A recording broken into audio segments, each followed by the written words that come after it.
Stadium is still one of the game's most beautiful places to watch baseball. This season, it also doubles as the home of one of baseball's best teams. On a beautiful late spring afternoon, the Dodgers try to sweep the series from another first-place team, the St. Louis Cardinals. Friday night, James Loney with an RBI single in the seventh. The Dodgers would take a 5-4 lead, but then with 2 outs in the ninth, Lance Berkman with a home run off Kenley Jansen to tie it at 5. The Dodgers, though, would win it in the bottom of the ninth. A.J. Ellis draws the walk that forces in the game-winning run. The Dodgers win 6-5. Last night, reigning Cy Young Award winner Clayton Kershaw was up to his old tricks, dominating the Cardinals. Justin Sellers in the seventh with his second career big league home run. And the Dodgers would add on in the seventh. Tony Gwynn, Andre Ethier with RBI singles, 4 runs in the inning. And that was more than enough for Kershaw as he throws a complete game 6-hitter. The Dodgers beat the Cardinals 6-0. So here are the Dodgers with the best record in all of baseball, and look at that home record, a sparkling 18-4 so far on the season. Hi, everybody. Dan Schulman along with Oral Hershiser and Terry Francona. And Tito, let's start with the Dodgers. They're one of the remarkable stories in baseball this year. And you just get the feeling that Don Mattingly and the guys, no matter who's injured, the attitude here is great right now. I agree with that. I mean, they got a great team. And they're missing Matt Kemp, and it's a huge part of their lineup. But Don Mattingly says whoever we put in uniform, we expect to win that day. And I think that attitude's kind of filtered down through the whole team. And he is largely responsible for setting that tone. Ethier's hitting great. The starting pitching especially has been great. With more on the Dodgers and Matt Kemp, let's go down to the field with Buster Olney. Dan, the Dodgers have faced enormous challenges the last 2 years. In 2011 with their uncertain ownership situation, and in 2012 with all the injuries that they've dealt with. And when you talk to players, they say that Don Mattingly has made a difference. I talked with Matt Kemp a few minutes ago about the way his manager communicates with players. He's like a friend. He's like one of your best friends. You know, he's somebody that talks to you, asks you how your family's doing. You know, we have normal conversations, and then you know when something needs to be said or he needs to tell you something, he'll tell you. You know, I call him like a big brother, man. He definitely looks out for us, and we're all family. Ultimately, the Dodgers are going to need firepower back, and Kemp expects to be activated off the disabled list on May 29th. He was out here running the outfield earlier at about 60%, Dan. All right, Buster, thank you. The Cardinals have some firepower in spite of all their injuries, the most recent one being Lance Berkman going on the disabled list today with a knee problem, but still, Oral, they have found a way to lead the National League in runs scored. Yeah, they've got some older guys that are really coming through. Rafael Furcal at age 34, Carlos Beltran at age 35. That's your leadoff hitter and your number 4 hitter, and Beltran has been outstanding. The runs per game are there. Furcal's been getting on. He's barreling up the ball. Beltran has been home runs. The power's there, 53, 13 by Beltran. Matt Holliday in the middle of the order. Yadier Molina, you talk about his defense, but his offense has been there the whole time. And they fire 1 through 9, including the pitcher who's getting his bunts down. So I tell you what, this is a hard lineup to go through. The Cardinals lead the Central with a record of 22-18. The Dodgers lead the West, and they've got the best record in all of baseball. 27-13, pretty much at the quarter pole of the regular season. The starting pitcher tonight, 2-3 on the year, right-hander Chad Billingsley getting ready to go. The Dodgers and the Cardinals when we come back.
growling on the 405. 110, 210, 710. Headed to Dodger Stadium from every direction. From bikini beaches and suburban sprawl, mountains, skyline, palm trees and brake lights. Echo Park coming up quick, getting close now. Finally, safe at home. Welcome back to Los Angeles. Just an absolutely spectacular day here in Southern California as we get ready for Sunday Night Baseball on ESPN. The Dodgers try to sweep the visiting St. Louis Cardinals under first-year manager Mike Matheny. Matheny and the Cardinals 22-18, leading the National League Central right now. Let's take a look at Matheny's starting lineup, brought to you by Taco Bell. And again, this is the highest scoring team in the National League this year in spite of all the injuries. One of the reasons why the outstanding play so far this year of shortstop Rafael Furcal, who's hitting 400 in May, over 350 overall. Matt Holliday's having a nice season as well, up to 9 homers and 29 RBIs on the season. And Carlos Beltran leads the National League in home runs right now, and he's got 8 of them in the month of May alone. This will not be easy, Oral, for right-hander Chad Billingsley, 2-3 on the season, 383. And Oral, he only lasted 4 innings in each of his last 2 starts. 27-year-old that still has potential. Even though he's 17 games over 500 in his career, this guy can still put it all together and be a dominant pitcher. Corey Blazer is the home plate umpire tonight. And we are underway with a first pitch strike to Furcal. Had a very big ovation all weekend long. A longtime former Dodger, traded from L.A. to St. Louis at the deadline last year. Hits it sharply and past a diving Sellers into center field. A leadoff base hit for Furcal.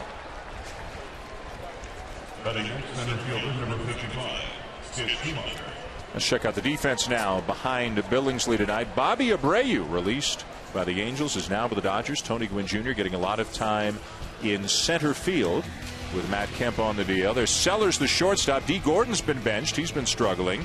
Elian Herrera's at second base. Mark Ellis went on the DL a couple of days ago. And there's the catcher, A.J. Ellis, who's having a terrific year, both offensively and defensively. To be perfectly honest with everybody out there, it's been tough to keep up on these teams over the last few days. They have both been shredded by injuries and are just trying to plug the holes wherever they can. Here's Skip Schumacher. He's playing center field because John Jay is on the DL with a bad shoulder. But both teams have played well enough early where they have a little bit of, they have a few wins in the bank, and they know they just got to tread water for a while. But the other thing is, and both of these teams are similar, they both aren't whining about it. They both just kind of look at it as a challenge, and we'll play who we play, and we expect to win. The set by Billingsley. Schumacher the batter. Furcal still a threat, and there he goes. Swing and a miss. Throw from the knees by Ellis, and not in time, as Furcal has his 8th stolen base of the season. That was definitely a hit and run. You see the swing that was at the plate, and A.J. Ellis behind the plate just tossed it down there in case Furcal slipped, but there was no way he had a chance. The Cardinals as a team have now stolen 32 bases, one of the top marks in the National League, and a runner in scoring position with nobody out for Schumacher. If he can, trying to pull the ball and at least advance the runner. 2-2.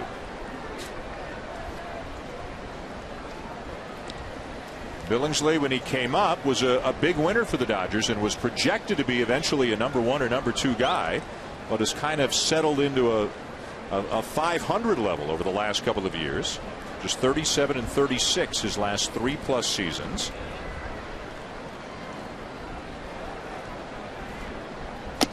Inside and a full count. He's still only 27, or it seems like he's been around forever. It's his 7th year, his 9th start this year, and he continues to look for consistency. He's tinkering still with his mechanics here in his 7th year, especially his lower half. And he and Rick Honeycutt have been really grinding away at making this perfect. And when we look at him early, he is kind of a Jekyll and Hyde type pitcher, because you can see when he's going to be on, because he's around the plate and he's on both sides of the plate. On his bad outings, he's up, and he has trouble finding the strike zone to one side of the plate or the other. Orel, do you think he realizes how hard it is to see right now? I mean, do they talk about that? I would hope they do, and I would think with Rick Honeycutt, he got to pitch here in L.A. and these 5 o'clock starts are really, really hard on the hitters. And I know personally, Rick and I pitched on the same team.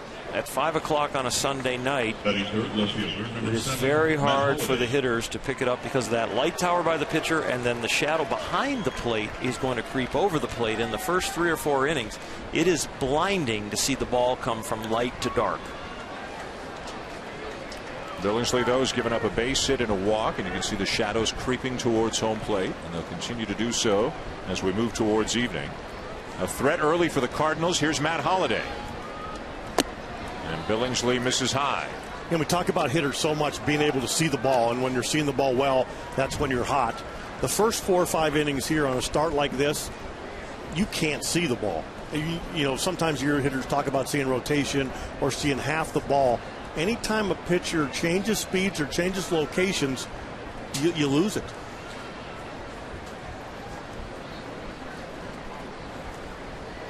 So as a hitter, Terry, what do you do when you really can't pick up the baseball? No, I mean, I'm being serious now. You look for one pitch and fastball, and the first one you see, you hit, because I'm telling you, it's a bad feeling. I mean, you just don't pick up the ball. I mean, you see a lot of good pitchers fly through the first 4 or 5 innings on these 5 o'clock starts.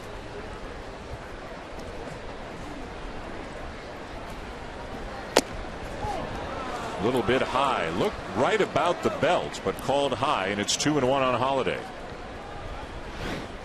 Take a look with K-zone, and that's right at the top of the strike zone, but K-zone had a strike. Corey Blosser had as a ball.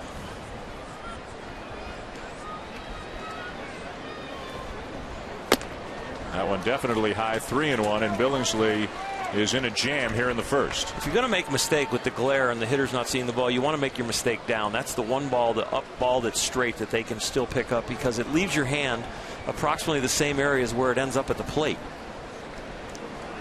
For Call at second, Schumacher at first as Holliday sends one out of play down the right side. It's a full count. Terry, you talked about the glare, and you got to experience it firsthand, and I got to experience it from the pitching side in 85.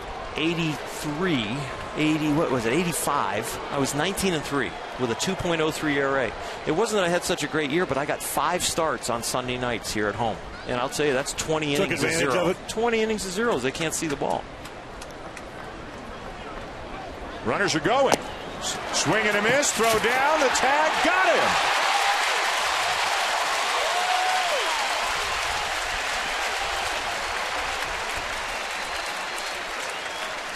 And that's the way the Cardinals have been playing all year.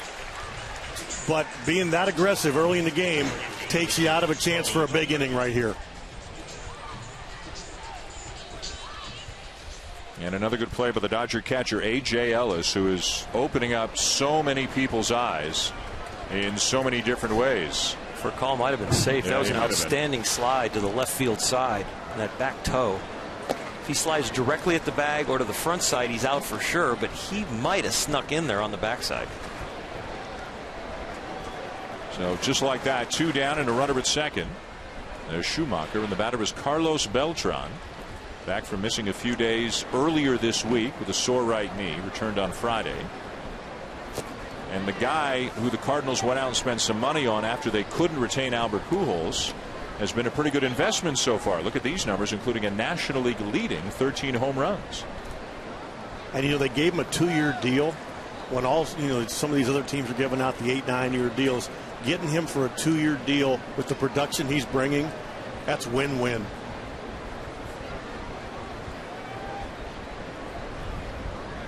Outside, ball 3. He's not going to see much to hit here with first base open. Getting that strike him out double play, throw him out double play with the right-hander David Freese on deck. They're going to be down there not giving him 4 wide ones, but this is going to probably be a fastball away 6-8 inches off the plate outside, if not a breaking ball. Right there is ball 4. Take your base. We'll take the next guy.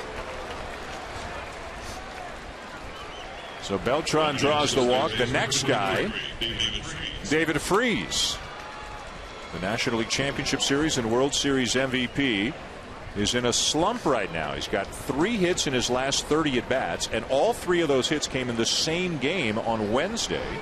Mike Matheny telling us before the game how hard Freese can be on himself when things aren't going very well, and that can sometimes compound the problem.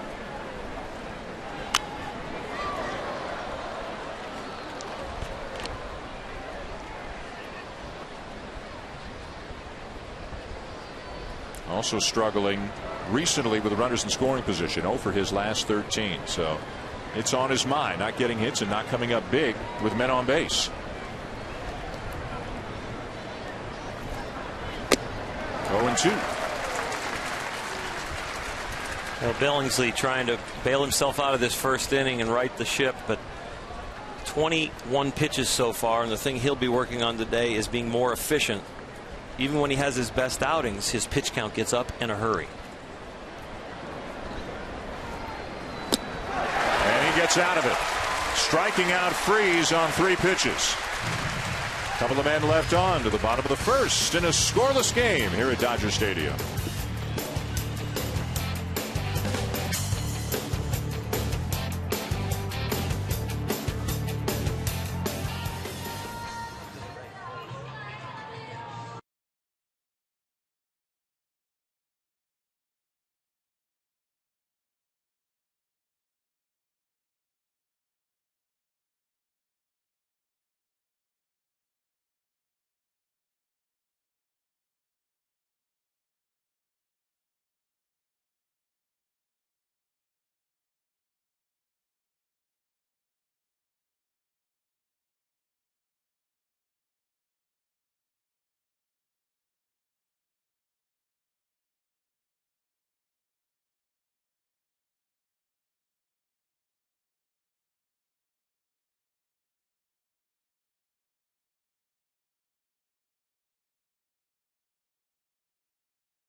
ESPN Sunday Night Baseball is presented by Taco Bell. Sometimes you gotta live Moss. And in part by Hyundai. New thinking, new possibilities. And by Budweiser. Great times are waiting. Grab some Buds. Welcome back to the Pacific Coast. Dan Schulman, Oral Hershiser, Terry Francona, Buster Olney. Sunday Night Baseball on ESPN. Wow. How artistic are we this week? How long did it take you to do that in the sand, Terry? No scores. We go to the bottom of the first. Kyle Loesch is on the mound for the Cardinals. Opening day starter for the Cardinals this year down into Miami. First ball game of the new stadium down there at Marlins Park. And a 14-game winner last year. Loesch actually led the world champion Cardinals in wins during the regular season a year ago. And he's off to a terrific start this year. 5-1 with a 2.70 ERA. Battling a bit of a hamstring problem, but it seems to be getting better over the last few days. As he starts, Tony Gwynn Jr. with a strike. It'll be Gwynn, Elian Herrera, and then Bobby Abreu, the top third of the Dodger lineup tonight. With Matt Kemp on the DL, Gwynn getting a lot of time. You know, the Dodgers rank 3rd, 4th, 5th in a lot of offensive categories in the National League, but that's not the team that's out in the field right now. In addition to Kemp, they're without Juan Uribe out with a serious wrist injury. Mark Ellis, their second baseman, who's just so steady and solid and so good in so many ways. He just went on the DL with a serious leg problem. Suffered an injury when Tyler Green slid into him a couple of nights ago. Had to have emergency surgery to remove the fluid and the swelling. A roller to short. Out number 1. Here now is tonight's Dodger lineup, brought to you by Taco Bell. You've seen Gwynn, you'll see Herrera. Bobby Abreu doing pretty well since coming over to the Dodgers after being cut loose by the Angels. Andre Ethier, of course, carrying the team, especially in the absence of Matt Kemp, leading the National League in RBIs, and one of your real under-the-radar star performers in Major League Baseball this year, catcher A.J. Ellis. We've already seen him throw out a runner tonight, and look at that on-base percentage. Herrera shows bunt, and he takes a strike. Herrera playing at second base. And the Dodger minor league system for a long time can play a lot of different positions.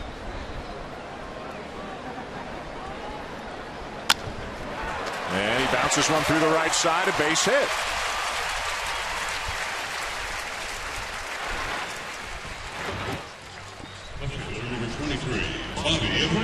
Don Mattingly saying to you before the game, you know that guy that every team has, you bring him over when you need a guy in the spring, and he ends up getting a lot of at-bats. And Herrera has been that guy for the Dodgers, and Mattingly said, son of a gun, every time they brought him over, he had a hit or two. Said he'd get 2 hits every time they'd bring him over, and now he's taking it to the big leagues, and he's doing it here. It's a good story. I mean, he spent 9 years bouncing his way through the minor leagues, and Don Mattingly said because of that, he knows his way around the field. You know, he can play the infield, he can play the outfield, switch hits. He understands how to play the game. He can run a little bit, too, being held on at first. With one out here in the bottom of the first, the batter Bobby Abreu. And I think even the Dodgers would say, yeah, they thought Abreu could help them, but he's wound up doing a lot for them since they got him because of the injuries, getting a ton of time in the outfield. And with Kemp out, they needed a number 3 hitter. Instead of juggling the whole lineup, putting a kid in there, they put a veteran with very low blood pressure in the 3 spot because they know it's not going to rattle them at all.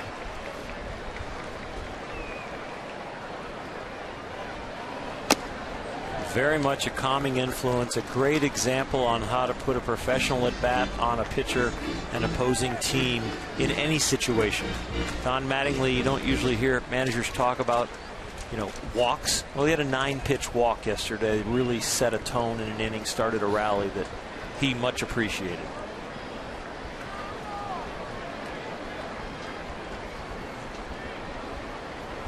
Mattingly even talked about his BP, saying when you watch him hit, he's not trying to crush everything. Everything is so fluid and relaxed. Use the whole field. Start off hitting to left. Work your way around the field. And he said he hopes somebody like James Loney learns from Abreu's batting practice sessions about what you're trying to accomplish out there. Bobby Abreu can still give you as professional at bat as anybody. He just doesn't have the power he used to. Runner goes, and it's fouled back. And we're seeing a right-hander tonight, but especially against the lefty. He can still get his hits, and he'll still see his pitches, and he'll swing at strikes, but he doesn't drive the ball to right field like he did as a younger player. But the confidence that you can put on right there, you talk about back control, 1 and 2 count, and you can still start the runner knowing that if he gets a tough pitch, he's got a really good chance of fouling it off like he did there. The Angels just didn't have room for him. They've got so many pieces in their puzzle, not that they're all necessarily fitting together perfectly, but they wanted to bring Trout up, and Trout's done great. So Abreu was expendable, wasn't going to be playing a lot for the Angels. And here he is in L.A. Runner goes again, and Abreu pokes it the other way in the left, a base hit. Herrera will have to stop at second. Bobby Abreu fouled off a tough pitch away, and right here he stays with one and drives it through the 6th hole. This change up here, he fouls off, and here comes another one. Leaves this one a little bit higher up, more off the plate, but Abreu does a good job putting the barrel of the bat on, and just kind of like a batting practice swing, other than the timing was off, just trying to put it in play with solid contact. So the Cardinals had their threat in the top of the first. Chad Billingsley got out of it. Now here are the Dodgers threatening in the bottom half. First and second, one out. Andre Ethier leading the National League in RBIs on the season. And hitting .368 with runners in scoring position. Chases a changeup low, 0-1. And because of Matt Kemp, you didn't hear as much about Andre Ethier as you probably should have, because this guy, like you said, he's leading the league in RBIs. He's hitting for a high average. He's hitting the ball in the ballpark, and he's hitting left-handers better than he's done in the past. in a free agent year and putting on a show right now. A guy who 2 years ago was off to an incredible start before he suffered a broken bone in his hand. Had some knee trouble last year, but he's healthy now. A little in. Billingsley came out of his jam with the strike him out, throw him out, and another strikeout. Loesch is not that kind of pitcher. Loesch is looking for the double play here. He pitches to contact. He's trying to keep the ball down. We're going to see the sinker in and away, and that changeup.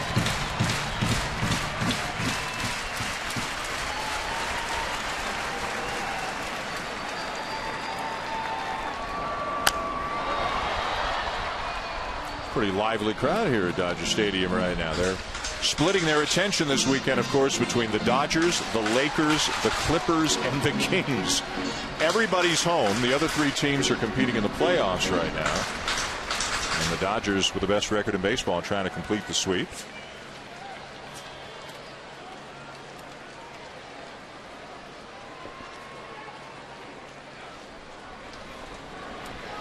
Thursday night, the Kings played. Friday night, the Lakers came home and defeated Oklahoma City to get it within 2-1. Two more games at Staples yesterday. The Clippers lost. Then the Lakers lost. Earlier today, the Kings lost. The Clippers will play tonight, needing a win to stay alive. And here are the Dodgers looking for the sweep, and they're going to get on the board in the first inning. Ethier drives in Herrera 1-0.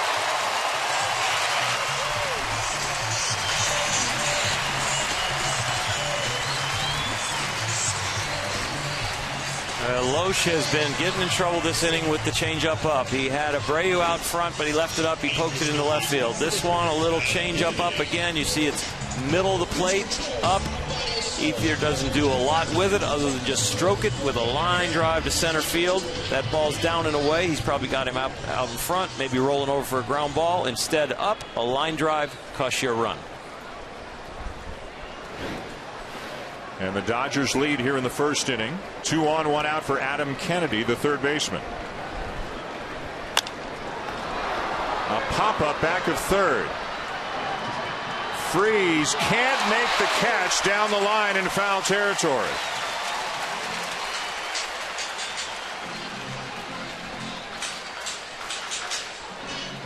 That's a tough play.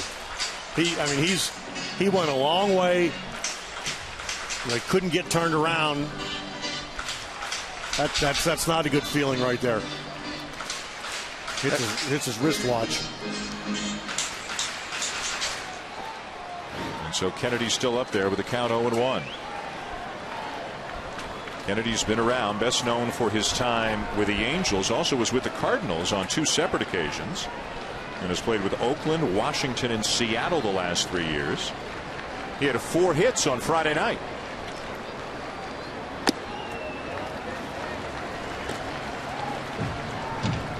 Big numbers in his career against Kyle Loesch.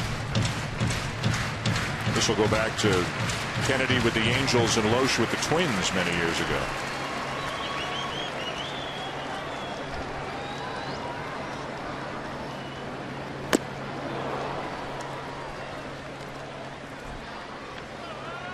Remember Kennedy back in the ALCS in 02 had that 3-homer game. I think the clinching game of the ALCS when the Angels beat the Twins, went on to win the World Series that year. You know, he may not be the player he was, 8-10 years ago, but he still finds a way to be on a ball club and be helpful, and be productive because he understands how to play. He understands his role.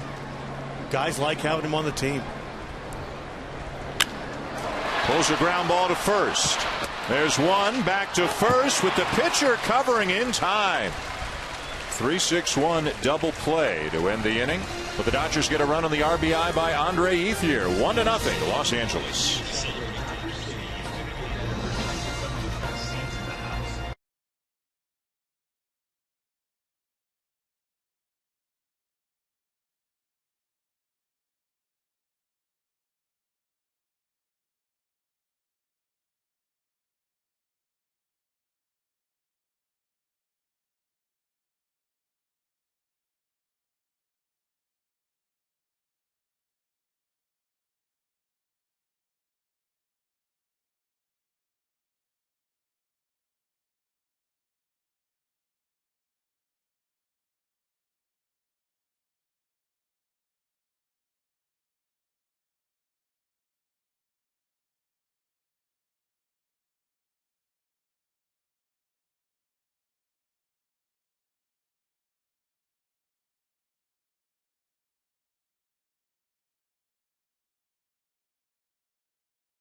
Sunday Night Baseball on ESPN from beautiful Dodger Stadium here in Los Angeles. The 50th anniversary of Dodger Stadium, the third oldest park in baseball, behind only Fenway and Wrigley. And a strike taken by Yadier Molina to begin the top of the second. And the shadows are in play here early, although both teams swung the bat pretty well in the first inning. Molina will be followed by Matt Adams, making his major league debut tonight, and then Daniel Descalso. Adams just called up to the big leagues by the Cardinals today. Lance Berkman has been placed on the DL with a knee injury, and it sounds like it could be serious, although the results will come tomorrow when he gets it looked at back in St. Louis. Molina with a base hit. So here's a guy that Cardinals Nation is very excited about. Adams making his major league debut tonight. His first at bat was hitting .340 at AAA when he got called up, and last year was named the Texas League, that's AA, the Texas League Player of the Year. He can hit for average, he can hit for power, and he may get a chance to show what he's got, Terry, because the Berkman knee injury, again, you don't know for sure, but Lance himself, as Buster reported a little bit earlier, he's concerned about it. He's had some serious knee injuries before, and he's concerned about this one. First pitch swinging, base hit center. Welcome to the big leagues, Matt Adams. Tough leg. How about that? This kid's been in the big leagues all of about 18 minutes.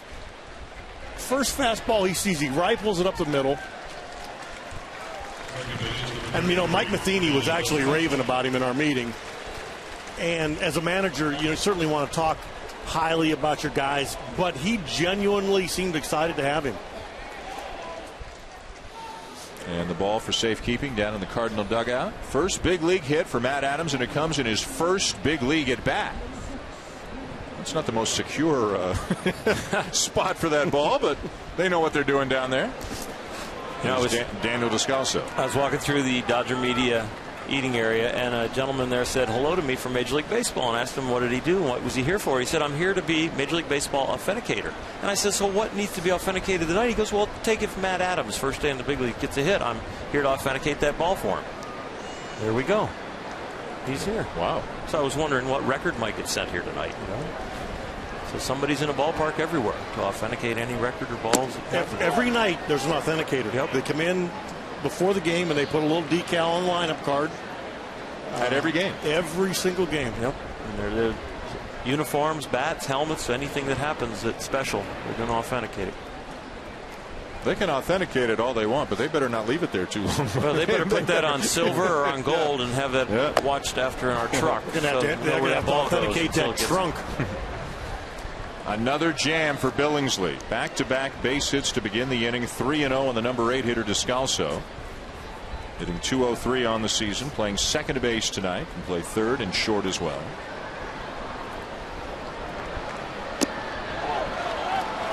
And the bases are loaded.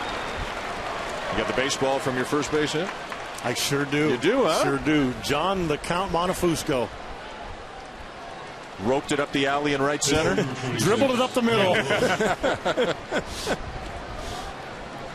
Another jam for Billingsley. The pitcher, Kyle Loesch, is up with the bases loaded and nobody out. 1 for 16 on the season. Boy, and you got to think the Dodgers would be thrilled to get a double play here. They give up the run. Right now, Loesch may be taken until he gets a strike, the way Billingsley's going. And I would think that's what Jose Oquendo's telling him right now.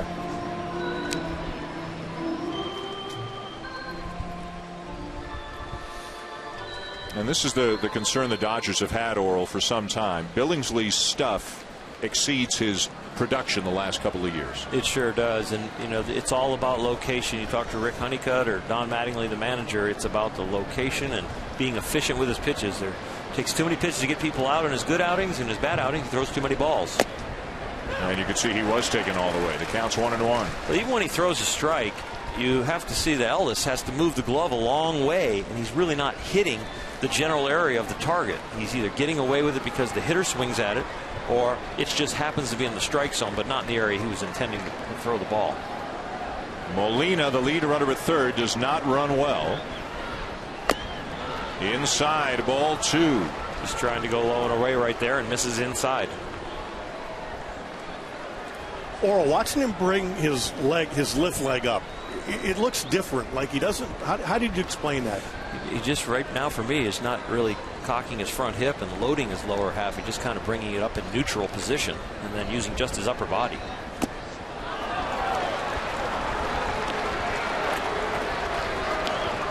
The natives are restless here in Los Angeles right now with Chad Billingsley. Well, they're just, that leg's coming up parallel to the back leg. Nothing really is getting any torque, where that front kick leg kicks into the back leg and causes some pressure and then drives you towards home plate. Full count. I mean, he's a big, strong kid, but it doesn't look like he's getting everything into it.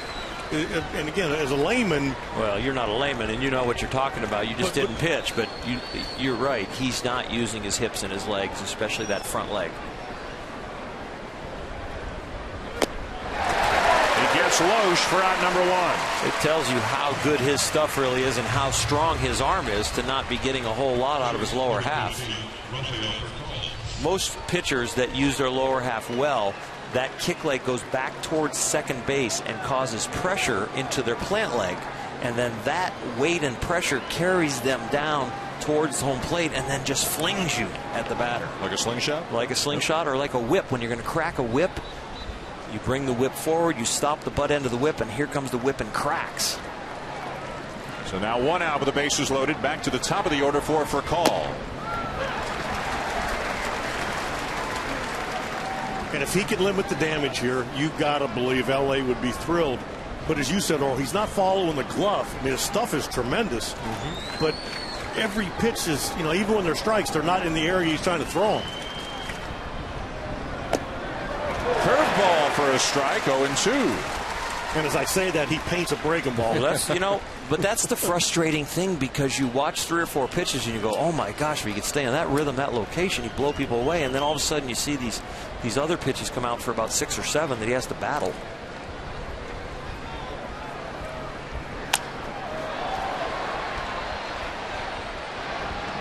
Just out of play as Kennedy runs into that wall. It's about thigh high and padded, fortunately.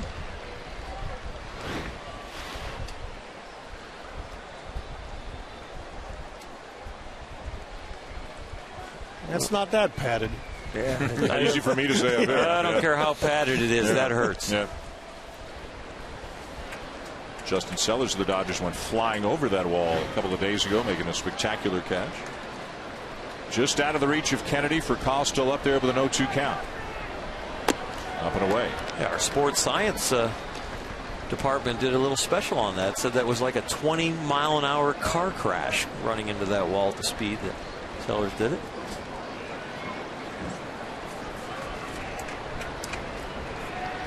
Cardinals squandered an opportunity in the first, trying to avoid doing the same in the second. Back to the mound, home for 1, down to first for 2. Bases loaded, nobody out, and the Dodgers get out of it.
I came through transistor radios in Flatbush and followed the sunset across the country. I went past Ruth with Aaron and between Buckner's legs. I was there for perfection and with men who limped to greatness. I've been there in celebration and defeat, through changing eras and ages.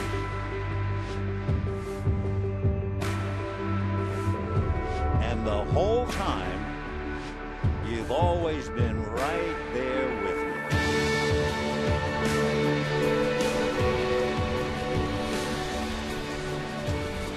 Bottom second in L.A. Our thanks to the incomparable Vin Scully for voicing that piece. Vin getting the night off tonight. A star on the Walk of Fame among the numerous awards and honors that have gone Vin Scully's way, and all of them deservedly so, to say the least. It's incredible to think about this. Vin Scully is in his 63rd year as the broadcaster for the Dodgers. That goes well back into their time in Brooklyn. There's Loney with a swing and a bullet into center field for a base hit. Now, Vin Scully not working the game tonight. He does all the locally televised games here at home and does road games as well in Arizona, in San Diego, and San Francisco. Talk to me about the first time you encountered Vin Scully as a Dodger. I'll tell you what, on the Dodger airplane, not even up in the broadcast booth or sometimes for a pregame show. And I'll tell you what, just his content's absolutely amazing. The way he makes a story out of anything is, you just want to sit there and listen to him. It's just... And you don't hear the numbers when he's talking about stats. You just hear all the stories around it. Runner goes, hit and run, swing and a miss, throw down, and they got Loney. Don Mattingly tries to put something on. And he's the perfect gentleman, Dan. Yes, you know that. We all know that. I've always said he could read a grocery list, and I'd be enthralled. How about when he sets up a golf tournament, the first day, and he sets the scene? Oh, he's phenomenal. The best. He is the best. For a long time. Yeah, and we wish him many more years with the Dodgers. 63 years, going back to 1950 was his first year for the Brooklyn Dodgers. And you saw in that piece that we ran out of the break how many of the big moments locally and nationally he has been a part of, a big part of. Here's A.J. Ellis, and a ground ball to second. 2 down. So Don Mattingly putting a hit and run on. It looked like a hit and run. With A.J. Ellis, a guy who rarely swings at the first pitch, a guy who takes more pitches than anybody in baseball, but he kind of had to chase a pitch out of the zone on that first pitch and could not protect Loney. By Lowe's not commanding, it actually helped him. Right. Well, and we also talked about those shadows, Tito, and they are really hard to see right now. And Mattingly trying to create something, knowing that offense will be hard, but the shadows and the swing and the miss hurt him. And this is where if Justin Sellers can just find a way to get on base, even if they don't score this inning, just to get Billingsley's at bat out of the way so they can start fresh next inning. Such a big difference from the National League to the American League. And the phrase you'll hear coming out of the dugout, which we all know, is turn the lineup over. Come on, get on base, turn it over. There's Billingsley on deck, hoping for a chance this inning. 2 balls and a strike. The count on Justin Sellers, the shortstop. D. Gordon was the shortstop for the Dodgers and the leadoff hitter for most of the season until a couple of days ago. But he has struggled so much offensively and defensively. They're kind of giving him a little mental health break, Tito, here for the next. Well, it's undetermined, really, right now. Well, he's on the bench for a few days. And they got a couple left-handers when they go to Arizona tomorrow, and I think Don Mattingly said they might play him against the right-hander. Inning over. End of 2, 1-0 Dodgers. A Baseball Tonight update is on the way after this break.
Carl Crucky, thank you very much. Back here at Dodger Stadium, Sunday Night Baseball on ESPN with Oral Hershiser, Terry Francona, Buster Olney. I'm Dan Schulman. We go to the third inning, a 1-0 lead for the Dodgers.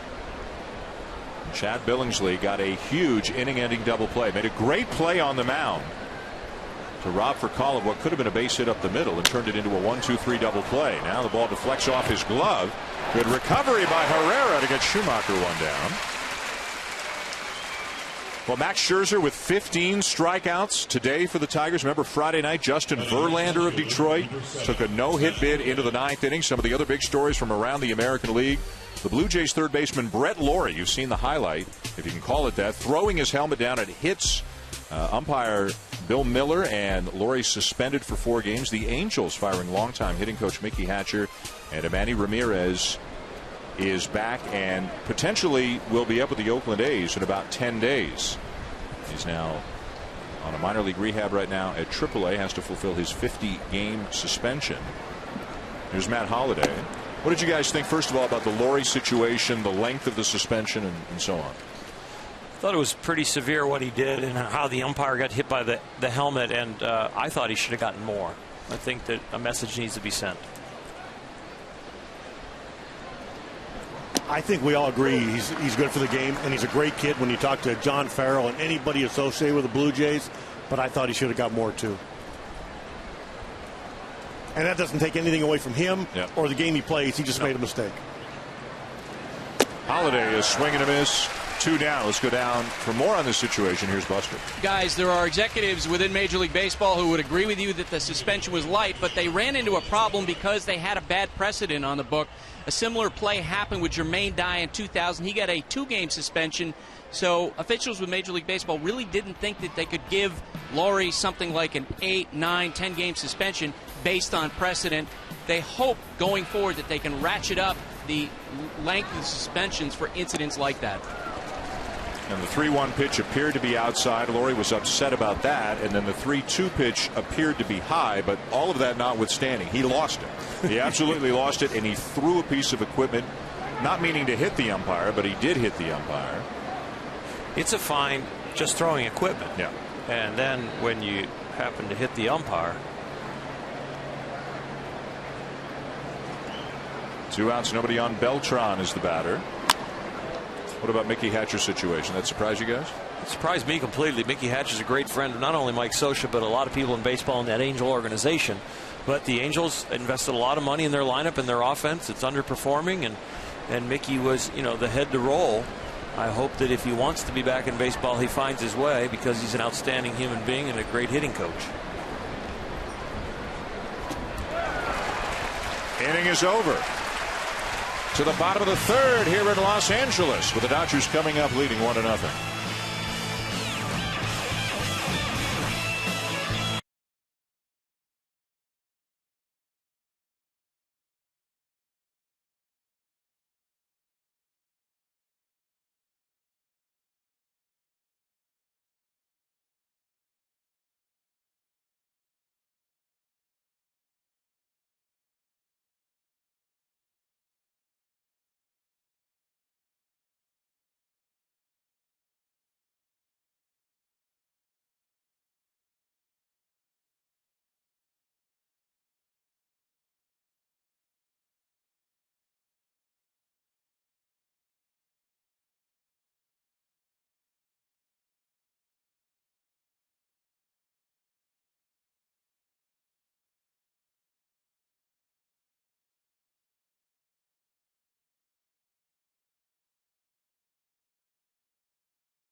bottom three in the shadows in L.A. Dodgers leading 1-0 as Chad Billingsley fouls a pitch back. The Dodgers getting their run in the bottom of the first on an RBI single by Andre Ethier. The Cardinals with all kinds of chances in the first 2 innings before going in order in the third. And a strike. 0-2 on Billingsley, 1 for 14 on the season as he faces Kyle Loesch, 5-1 at 2.70 ERA. In his career, 107 wins and 107 losses. Little dribbler's foul.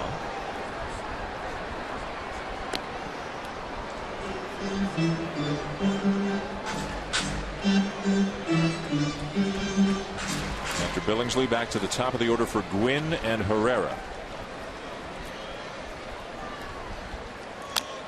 And when people ask me about the difference between the National League and the American League, it's not the double switching. That stuff's common sense. But it's having the pitcher hit. And it makes it hard on your 8-hole hitter when you have your pitcher leading off. 9 times out of 10, you're starting the inning out with an out. It's hard to build innings. Yep. And when you get an inning going, sometimes the pitcher's the one that gets in the way and you can't finish an inning. And some of the more intelligent pitchers in the league can really make use of that. Yep. Curveball and a swing and a miss for out number 1. ESPN Sunday Night Baseball, presented by Taco Bell, is brought to you by Ram Trucks, Guts, Glory, Ram, and Bayer Advanced Aspirin. Take the Fast Relief Challenge. Go to fastreliefchallenge.com for more details. Bayer Advanced Aspirin, the official pain reliever of Major League Baseball. 1 out here in the bottom of the third. A spectacular day in Los Angeles as we move into the evening. Tony Gwynn is up. Again, all the Dodger injuries. Gwynn for Kemp. Juan Uribe is on the DL. Jerry Hairston Jr. is on the DL. Should be back Wednesday, he says, from a hamstring injury. Matt Guerrier, a reliever, is on the DL. And most recently, Mark Ellis, the second baseman who went on the DL, suffering a serious leg injury that didn't appear to be all that bad at the beginning when it happened, but when he woke up the next morning, which was yesterday morning, swelling, fluid, bleeding, and he had to go get emergency surgery, and is in the hospital, will be there for a few days, and is at least 6 weeks away from returning. There's Kemp, who is eligible to come back a week from Tuesday, the 29th, from his hamstring injury. I don't think it'll be anything more than the 15 days.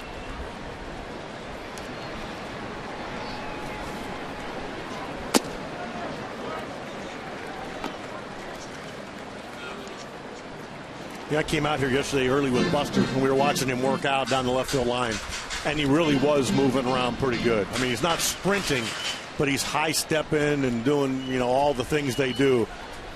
He's going to probably come back the day he's eligible. 2-2 on Gwynn. Let's go down to Buster. Guys, I talked to Matt Kemp earlier today, and he told me that the big thing for him is to get running at this point. He ran at about 60% in the outfield today. He's very confident that he's going to be able to come off the disabled list on the first day he's eligible on May 29th. And, of course, the Dodgers can't wait, given all their other injuries. Gwynn chases 2 down. Kemp didn't want to go on the DL in the first place. They had to kind of arm wrestle him onto the DL. Here's the injury that Mark Ellis suffered on Friday. Here comes Herrera, his replacement at second base. Ellis, Friday night, takes the throw, and Tyler Green, and the Dodgers say clean slide, no problem, but he got Ellis hard. Watch his lower left leg. And it was originally diagnosed as a bruise, but then when he woke up the next day, again, all the swelling and fluid, needed emergency surgery. And Don Mattingly told us before the game, had they waited a few more hours, the doctors have told him Ellis might have lost his leg. That's how quickly things were going from seemingly routine to a very, very serious situation. And anybody that's spent any time with Mark Ellis, he's about as nice a kid and teammate as you're ever going to find. Herrera drives the ball to right field, pretty well hit, but Beltran, with the shades down, makes the catch. And the inning is over. End of 3 at Dodger Stadium, 1-0. Dodgers.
to ESPN's Sunday Night Baseball, presented by Taco Bell.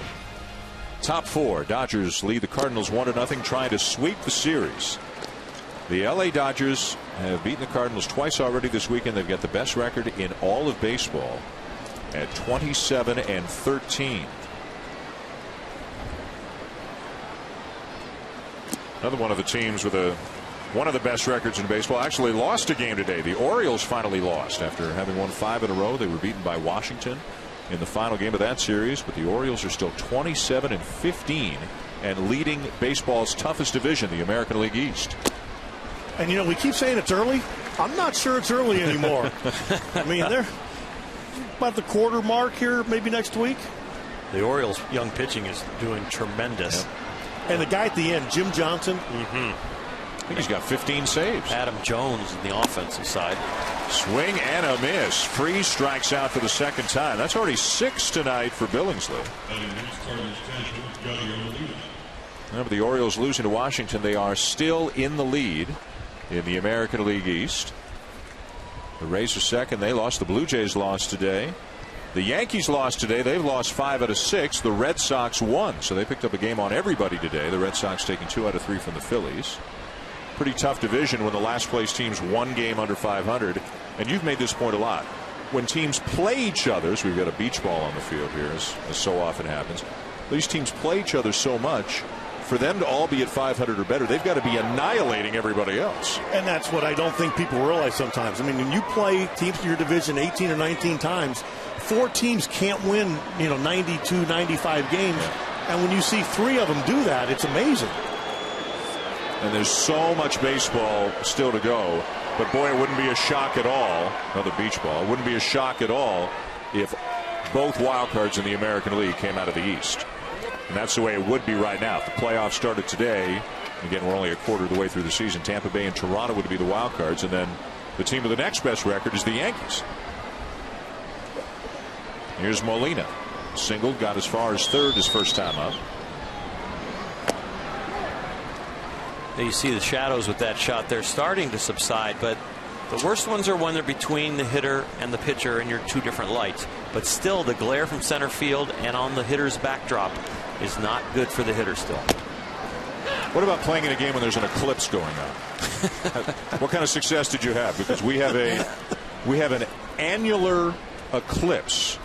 The Ring of Fire. It is happening right now, as you can see. Don't look at that directly. Little jam shot pop-up.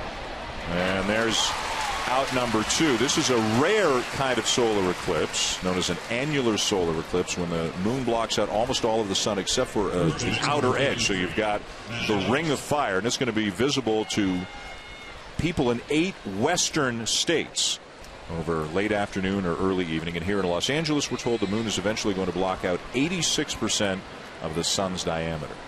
Are you doing that from a card or off the top of your head? Come on, man. I mean, science class? Boy, as Ozzie Guillen would say, there's 15 seconds we're never going to get back. You know what? We're trying to educate a little bit, right? This reminds me of when your head gets in front of Tito's. Oh, wow. And then we have that eclipse. We're going there. We're going there, are we? Read the card. Read the card. Boy, that hurt. A little education, right? A little. We're all better for it. We learned a little something. We did. Just don't look at it. Don't look at it. Yeah, more. Yeah. You can take anything out of that message. Don't look at it. And listen to Johnny Cash. Diving stop, Loney. Flip to Billingsley, covering inning over. 9 in a row, all of a sudden, set down by Billingsley.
Bottom of the 4th inning at Dodger Stadium. Sunday Night Baseball on ESPN. A big crowd here in L.A. enjoying a 1-0 lead for the Dodgers. Time now for FaceTime, presented by Edward Jones. Buster Olney with Mike Matheny between innings. Mike, you guys called up Matt Adams to play first base. Gets a hit in his first major league at bat. What have you heard about him? Well, we've seen a lot of him, and got a chance to spend time with him in the spring. And just a kid who's really done a nice job in our minor league system and shows a lot of maturity as a hitter, and has had a good season in AAA. So we knew that if the time came, he'd get an opportunity. Lance Berkman flying back with the team tonight. We'll have an MRI tomorrow. What are the range of possibilities? Well, we know that something's wrong there. He's had trouble in that knee before, and the possibilities could be something like a meniscus where they could go in and do a quick scope and have him back in a few weeks, or it could be worse than that. So I'm not a doctor, and hopefully we'll have a chance to let our guys get a look at him tomorrow, get an MRI, and have a better idea. Mike, thanks. In a worst case scenario, some kind of a ligament tear. If it's an ACL, Lance Berkman's season is probably done, and he's had an ACL tear before. And Berkman, of course, such a valuable guy. Hit 31 homers, drove in 94 runs last year. They moved him into first base this year with the departure of Albert Pujols, and such a steady bat from both sides of the plate. And one of the game's real good guys too. Looks like, Terry, he may, you don't know for sure, but may have suffered a knee injury that's going to keep him out for quite some time. And Mike Matheny was talking about how much he liked the clubhouse atmosphere, and he said last night when Berkman came out of the game, it was like their team got punched in the stomach. Yeah. Kind of knocked the wind out of him for a couple innings. The 0-2 to Bobby Abreu. And a breaking ball lined into right center field, a base hit. Abreu is 2 for 2. He has found himself a home. You know what? And Bobby Abreu is going to be able to do that. That ball is in on his hands, and he keeps his hands inside the ball so well, and he gets the barrel to it just enough to hit a nice little liner out to right field. The same way he got the hit on the changeup up and away in his first at bat. And he's smiling over there at Loesch because he said, I didn't hit it very hard, but I hurt you a little bit. Life is better for Bobby than it was 2 weeks ago. And with all the injuries the Dodgers have had, they got him just in time. Here's Ethier, who drove in the game's only run with a base hit back in the first. And Don Mattingly talked so much about Andre being healthy, and in spring training, I was hitting the ball to left center, using the whole field, and we saw that in his first at bat. You know, the changeup was elevated, but he didn't roll over on it, and he hit a nice little liner into just to the left of center for the RBI single.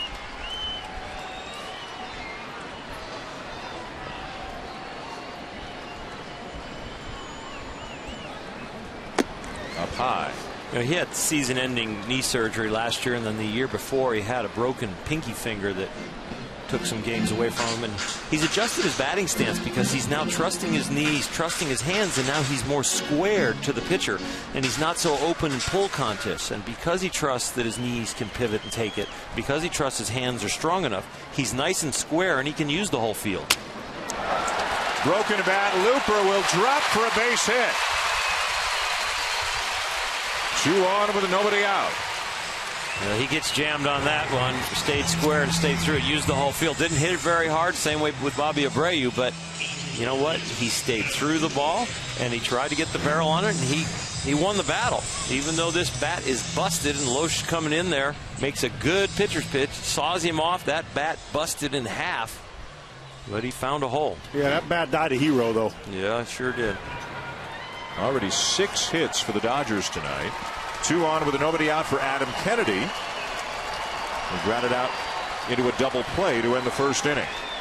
Remember the great career numbers he's got against Loesch. 14 for 36, a .389 average.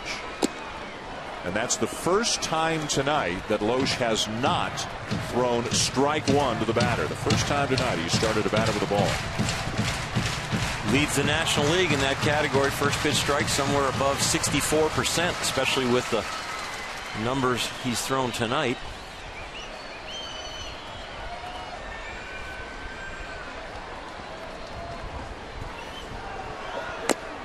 A little outside. He'll talk about openly he's not an overpowering guy. He's got to throw strikes, but not just strikes, Earl. He's got to be on the corners. He can't live in the middle of the plate. Yeah, he's a contact guy, and he moved from a four-seam pitcher that when he came under Dave Duncan's tutelage, he went to the two-seam sinking fastball, and keeping that ball not only on the plate but near the corners is important. He's not going to be overpowering. He's pitching to contact.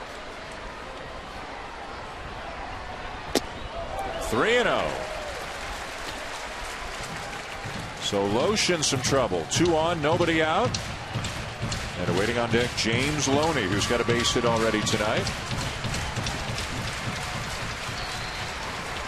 The Dodgers again just find a way. Somehow they are 4th in the National League in runs scored. And there's ball 4 to load them up.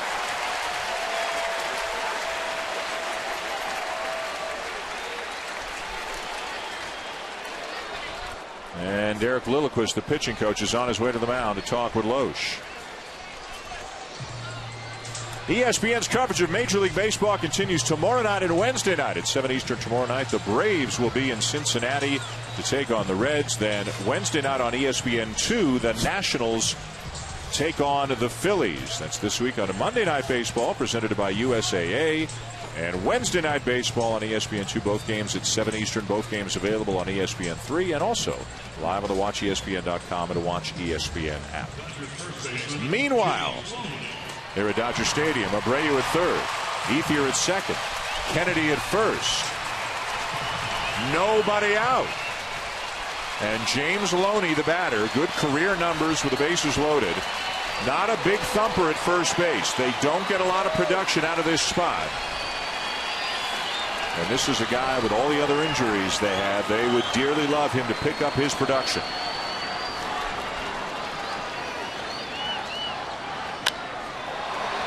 Popped up left side, and it'll carry back out of play. You know, you watch him step in the box and you watch him play first, and all the tools are there to have a guy that's going to be hitting in the middle of the order, being really, really productive, and it always hasn't quite caught up yet. He's shown flashes, but it's been hard for him to keep it strung together on a consistent basis. Has just 1 home run and 11 RBIs so far this year, and has averaged roughly 12 homers a year with the Dodgers. Lays off high. Twice he has driven in 90 runs in a season. Only drove in 65 last year.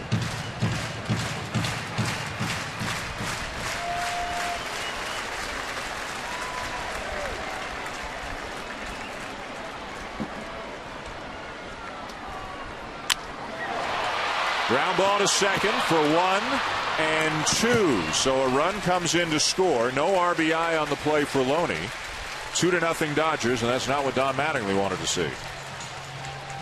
And it looked like the same pitch. It's almost up and away, and he didn't hit it the other way. Tried to pull it and paid the price. The changeup again, and it's up, and it's out over the plate. The same ball Ethier hit, but he tried to pull it. And again, LA scores a run, but that's exactly what Loesch needed. And this goes back to the story we were telling about how Don Mattingly wishes Loney would model himself a little bit more after Abreu, who took that changeup the other way, almost the identical pitch that Loney just saw. But instead Loney pulls it, hits into a double play. And that wasn't even where Loesch wanted it. I mean, he wanted it away, but obviously wanted it down, and he still got his double play. Loesch will work from the windup with a runner at third, 2 down. And Ellis looks at a strike. Again, Ellis, one of the untold stories for the Dodgers this year. In the top 10 in the National League in batting, 2nd in the league in on-base percentage, 31 years of age, getting a chance to play. And it was interesting how Don Mattingly really described him, because in the winter, every organization is looking for an extra catcher that can handle a pitching staff if your catchers go down. Looking for the guy that's smart and grinds it out. This is the guy. But this guy continues to work on the parts of his game that are not at the top big league level. And it's hard to give up on a guy like this that works this hard.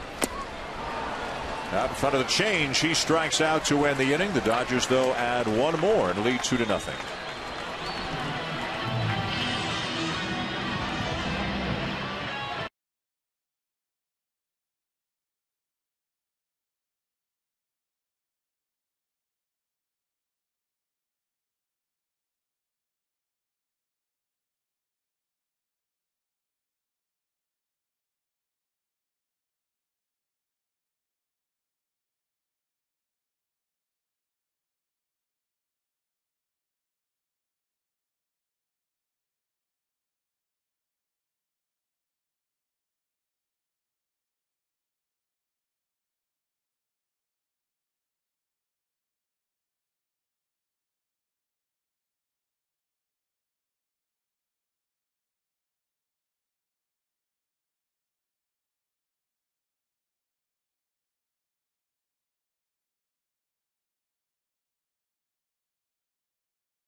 Always fun to come to L.A. and do a ball game. Top 5 with the Dodgers leading the Cardinals 2-0 here on Sunday Night Baseball. Dan Schulman, Terry Francona, Oral Hershiser, Buster Olney, and Daniel Descalso. He's got a base hit into center field. Time now for more FaceTime presented by Edward Jones. Buster Olney with Don Mattingly between innings. Don, you had a conversation with Andre Ethier in the offseason. Tell me about that and how much of a difference he's been this year. Well, we talked at the very end of the season last year just about the number of at-bats that we felt like that kind of give away. And that he was going to be in the middle of our order, and we couldn't afford for him to do it. We're not that good offensively that we can just have our middle guys do that. So he's been great. He's a mega talent. This guy can really hit. He can hit lefties, righties. He can do everything. And I just didn't want to see him waste his ability. What have you seen in Billingsley tonight? Well, he's battled twice. You know, we get out of that with nothing, bases loaded, nobody out. And then he's in trouble a little bit in the first, and we get out of that with that strike him out, throw him out. So he looks like he's settling down a little bit. He's locating the ball better right now.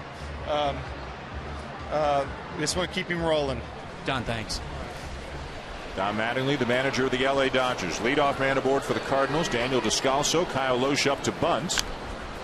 Gets it down, back to the mound. Oh, Billingsley looked like he might have had an opportunity, kind of double clutched, and then took the out at first.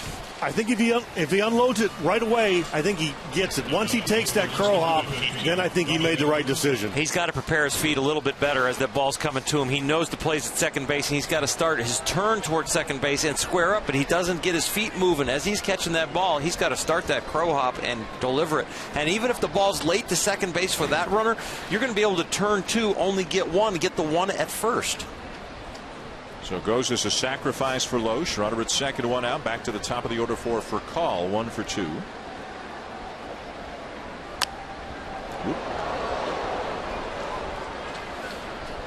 You know when a ball is bunted back to you this hard, you automatically can go to second base. There's no thought needed. And even if you are late to second base, if the ball arrives and the runner beats you because he got such a great jump, the shortstop Sellers would have plenty of time to get the pitcher, batter, runner at first base and at least get the one out. Billingsley has battled, as Don Mattingly said. The Cardinals are 0 for 4 with the runners in scoring position, including the double play ball that Call hit into.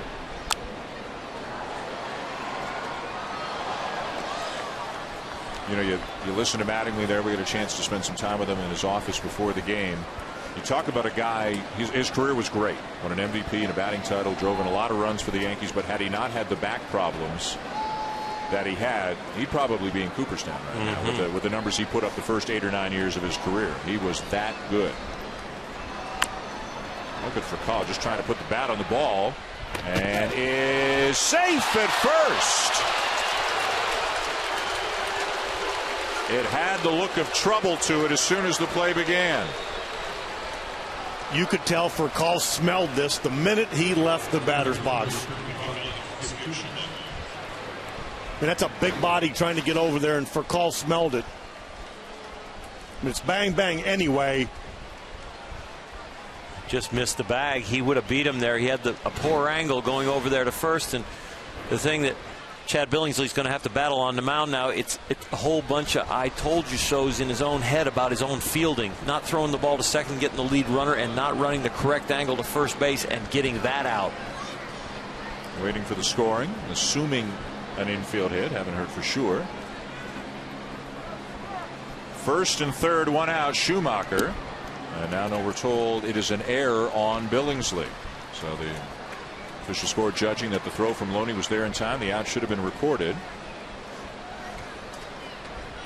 And another opportunity for the Cardinals. Schumacher has walked and grounded out, getting a lot of time in center field with John Jay on the DL with a bad shoulder. And even with a left-hander hitting, this is where St. Louis has been real aggressive, letting Call run. Anytime he feels like he can steal a base, they let him go.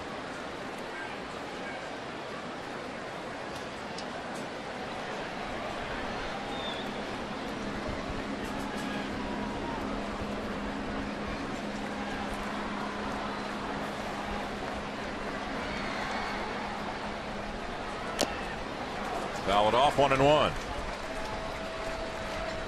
Schumacher, pretty handy guy to have around, was a natural outfielder. Then they had a need at second base. Remember one spring, I think 09, Tony La Russa, the Cardinals, came to him and said, get an infielder's glove. And he worked hard to do the best that he could at second base, and now plays both second and center on kind of an as-needed basis for the Cardinals. And you know what? You can carve yourself out a nice little niche and have a nice little career by doing what he's doing.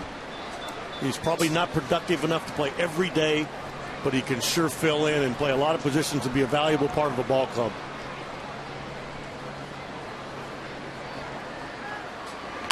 And there aren't many teams in baseball who get as much out of these types of players as the Cardinals traditionally have over the years. Obviously many years with Tony La Russa. Now Mike Matheny has some versatility on his roster, and they'll use it as much as they can. And the same thing goes in Dave Duncan, who's not in uniform now. They would take pitchers and resuscitate their careers as good as anybody in the business.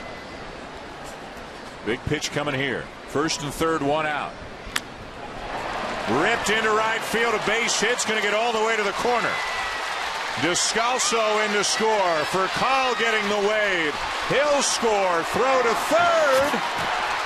Not in time. It's a two-run triple for Schumacher to tie the game. And Skip Schumacher did a great job. Jose Oquendo's got his hands full trying to wave the runner around coming to third, so he can't help him. Schumacher looks over his right shoulder before he gets to second, is his own coach and made his own decision, and ended up making them all look smart. Again, he can't look to Oquendo here because Jose's got his hands full with the runner at third. Look at that. That's nice base running. He made a nice cut coming around second to change that angle. Go straight into that bag, get that half a step to be safe. So the game is tied at 2. Runner at third, one out. Holiday the batter. A big swing and a foul back. The Dodgers keeping the infield back in this situation. Yeah, I actually thought they might play in a little bit to try to take away the run, but they're conceding the run and staying away from the big inning.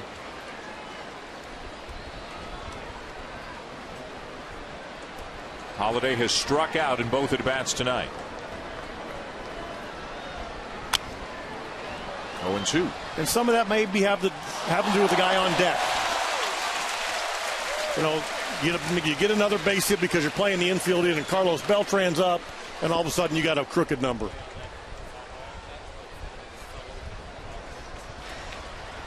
So a ground ball produces the go-ahead run, but Holiday is in an 0-2 hole.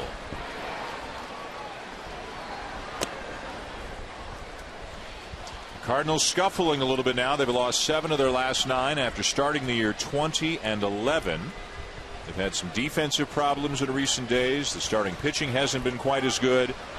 And again, the injuries really piling up. Alan Craig is a name we haven't mentioned all that much, but a terrific hitter who's back on the DL with a hamstring problem. A guy they think so much of. Think of all the good hitters they've got in this lineup. Craig, who did so well in the playoffs last year. As soon as he recovered from knee surgery and got healthy, Mike Matheny stuck him right in the cleanup spot. And I mean, he went on like a Babe Ruth Lou Gehrig tear for a couple of weeks and then hurt his hamstring, and he's back on the DL. He was hitting everything. And not just hitting for average, but producing runs. And when you can bring guys off the bench and hit them in the middle of the order, what a plus. It's a thick lineup too. It's almost like, where do you hit everybody? The outstanding team with Freese and Holiday and Berkman when he was healthy and Craig. And when they can hit Beltran second, that's their best lineup. Craig in 13 games hit .373 with 5 homers and 19 RBIs, and then went back on the DL. And he's another reason, if they had to absorb the loss of Pujols, they get Beltran, but they also knew Craig was going to find a way into the lineup as a regular somewhere. Full count now. But the Cardinals have proven over the years, and last year's a great example, they're a pretty resilient bunch. And even under new leadership this year with Mike Matheny, as you said earlier, neither of these teams are whining about their problems right now. Schumacher at third, one out. And Billingsley loses him after starting 0-2. A couple factors going on here. Chad Billingsley pitched through traffic in the early innings, but remember, he had the benefit of the shadows for some swing and misses that helped him with his strikeouts. But now with the shadows gone and the hitters seeing the ball better, and now his location a little off, the Cardinals are starting to mount their rallies. Rick Honeycutt to the mound as the bullpen looks like it's going to get busy for the Dodgers. Wednesday night on ESPN, the NBA playoffs continue with 2 possible Game 6s. We know there will be one for sure between the Celtics and the 76ers. There will be one between the Lakers and Thunder if the Lakers can win tomorrow night. It all begins with Kia NBA Countdown at 7 Eastern. The NBA playoffs Wednesday on ESPN, ESPN3, and also live on WatchESPN.com and the Watch ESPN app. You're a big NBA fan. Who's gonna take it all? By the text that you get during the game, you don't think I'm a fan? I just think Oklahoma City, the youth and the way they play, it might be tough to beat. Getting loose out in that bullpen after the visit from Rick Honeycutt. Tied at 2 on the Schumacher triple. First and third, one out. Beltran the batter. Ground ball hit to second, not hit hard. There's one. Safe at first is Beltran. Schumacher in to score. 3-2 Cardinals. A bunt back to the mound. He doesn't get the lead runner. Not covering first base properly. Gives up a base hit or double that scores the runs. But Chad Billingsley et al. Does not get the double play. And he'll be upset they didn't get it. But it was mainly his fault that he built this inning. And lost the lead by a hair there. So 3 runs in the inning for the Cardinals to take the lead. They're trying to avoid getting swept here in L.A. in the only non-interleague series of the weekend. David Freese takes a strike. This will all change next year, of course, when Houston goes to the American League. You'll have 15 teams in each league, and instead of interleague weekends or time periods, you'll have at least one interleague series going on all the time, just to balance out the fact that there are an odd number of teams in each league. And I'm sure Brad Mills and those guys in Houston, they're going to be just thrilled to see some of those American League lineups. To play Texas 18 times a year. Yeah. Texas beat him today, took 2 out of 3 from the Astros. Freese has already struck out twice, and it's quickly 0-2 in this at bat. And he continues to scuffle. Billingsley upset, coming off the mound, having given up 3 runs and the lead.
Back to Los Angeles, a 3-2 lead for the Cardinals over the Dodgers. You're watching Sunday Night Baseball, presented by Taco Bell on ESPN.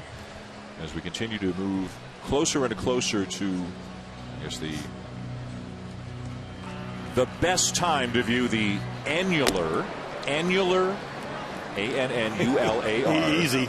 No card oil. The annular solar eclipse, known as the Ring of Fire eclipse. Where is that thing? It's not dark here. It's in the sky, Terry. Oh, but I mean, the sky's blue. I'm confused, too. I'm confused, too. Where is that thing? There is light out here, but the moon is gradually covering almost all of the diameter of the sun, creating the eclipse. Sellers with a fly ball to right field, and Beltran in typical Beltran fashion. Your heart skipped a beat, and you're up here. You know, I think I've been eclipsed for about 10 years.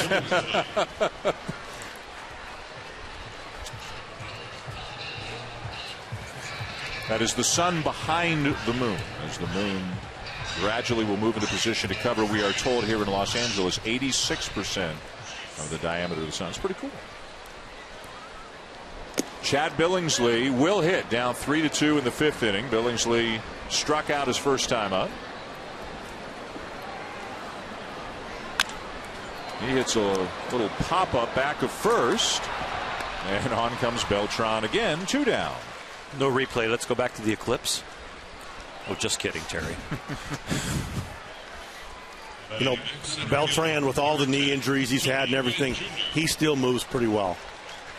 And I know they got to give him a rest every once in a while just to get off his feet, but he can move in the outfield. He can move, like, you know, he beat the double play ball out. He still has a lot of ways to beat you. What they're trying to do is keep from having to play him in center field, so he doesn't have to cover as much ground. He's only missed 2 games so far this year. Excuse me, no, missed 4 this week with the right knee problem. But if they can get 140 games out of him, they'll be thrilled. And again, he's leading the National League in home runs right now with 13. Quickly, 2 down. Here's Tony Gwynn 0 for 2. Gwynn, one of 5 Dodgers whose father was a major leaguer. And of course, his dad, a Hall of Famer, one of the greatest hitters who ever lived. Dee Gordon's dad, Tom. Scott Van Slyke's dad, Andy. Jerry Hairston's Jr., his dad, Jerry, and Ivan DeJesus Jr., who just got called up. Pretty good bloodlines right there. You can speak to this. Your dad was a big leaguer. They'd have a heck of a Father Sunday, wouldn't they? Hey, I'm taking whichever team Tony Gwynn, the Tony Gwynn we knew, is on. I don't care how old he is. He's still putting the ball between third and short into left field. And people forget how fast he was when he first came up. He was such a good athlete. He stole 56 bases one year. One year hit 370 with 56 steals. He worked really hard to become a good defender, too. I think 7 batting titles. Off the glove of Furcal, and that'll be a base hit for Tony Gwynn Jr.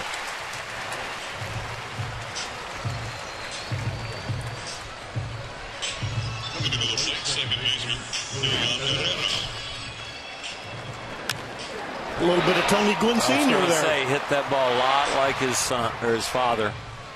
Getting the hands inside, put the barrel on the ball, hit a line drive. Just enough steering wheel on it to avoid the fielder. And you wonder here if maybe they'll let him be in motion here with a guy up that hits a lot of singles. If they throw him out, they wouldn't mind letting him lead off anyway. Elian Herrera 1 for 2, the second baseman, as Gwynn draws a throw. He's got a couple of steals this year.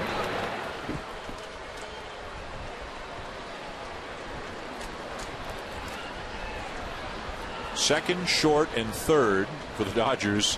It's kind of a, you never know from day to day what Don Mattingly's going to have to do until guys get healthy. Herrera at second tonight. Sellers at short. Kennedy at third. 0-1. The one nice thing is they don't have to make up ground. They started out so hot, and they have a commanding lead in the West. It makes it a lot easier to show up at the ballpark knowing you don't have to play catch-up. And Don Mattingly's done a great job of making people believe that they're going to win that night.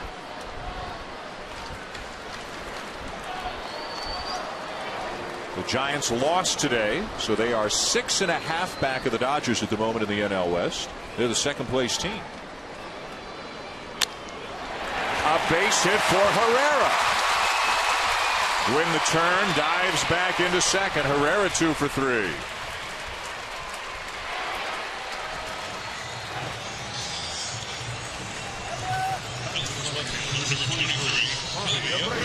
And again, Herrera's a guy that sprays the ball around, stays on it, gets extended, hits the ball right through the hole.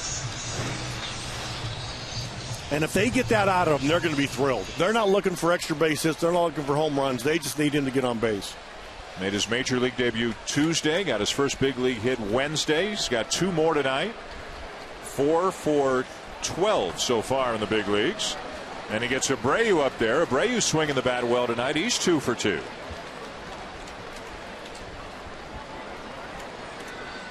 And or we talked about it earlier. Now that the field's completely in the shade or on, that ball all of a sudden looks so much bigger because you can see it. Yeah, the hitters start relaxing. They start seeing the ball better, and you've got to start making your pitches. You don't get the benefit of the doubt as the pitcher now.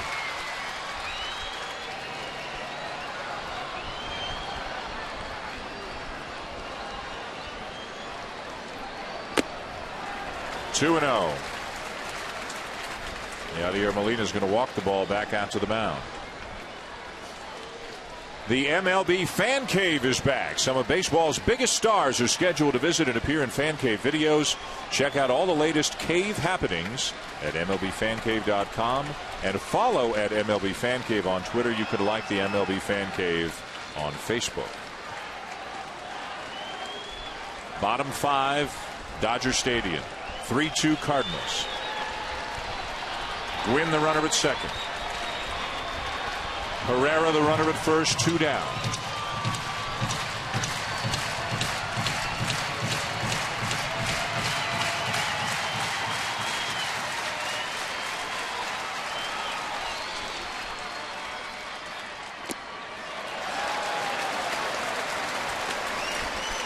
This is the way the Dodgers have to build their innings right now, especially since Matt Kemp is out. They have 8 hits, all singles, but they're working the count. Ethier leads the National League in RBIs, but it's not just because of the home runs. It's because guys set the table and they scratch their rallies together.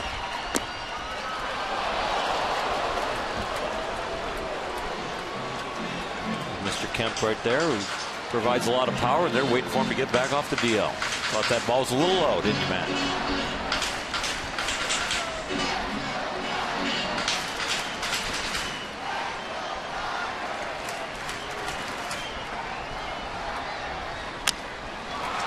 To the right side.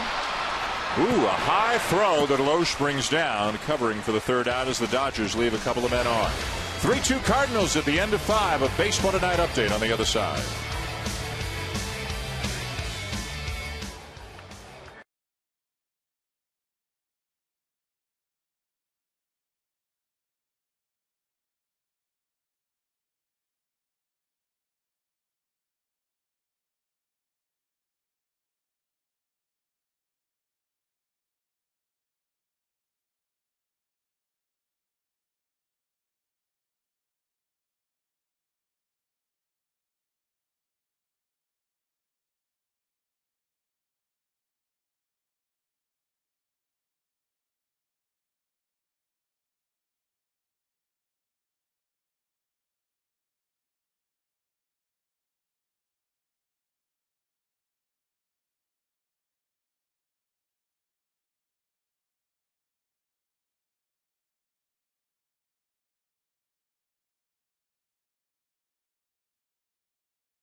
In L.A.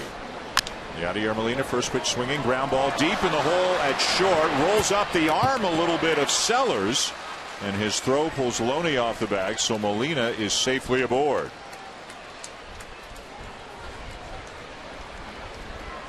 Let's check out some of the big stories in the National League. News and notes from around the senior circuit over the past week.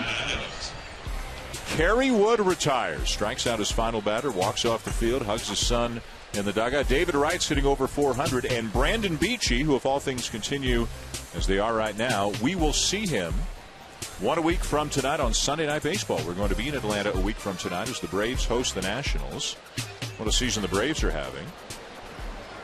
That's an error on Sellers as Adams fouls it back. How about a thought on Kerry Wood, guys, in his career? Without the injuries, this guy probably would have been in the Hall of Fame. He had Hall of Fame ability, just the health did not hold up, but he was a tremendous asset to the game when healthy. Well, I saw him early when I was the manager of the Phillies, and he had his way with us. Yeah. Just overwhelmed us. Remember the 20 strikeout game in his 5th major league start back in '98. Here's Matt Adams in his first big league game, has his second hit. Loops one into right center. Molina heading for third and out.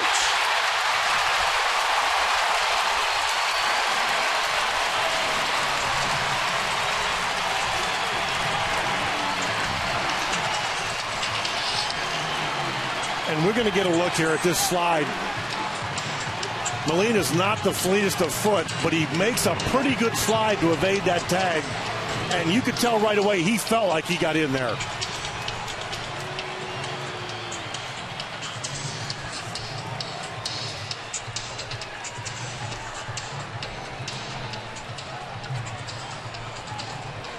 And we can't tell from that angle. Did he get the right arm? As Molina tried to avoid the tag.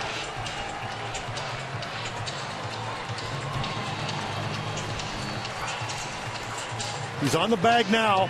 He comes off the bag, but he missed. No, he's safe. He's safe. He's safe. Yeah.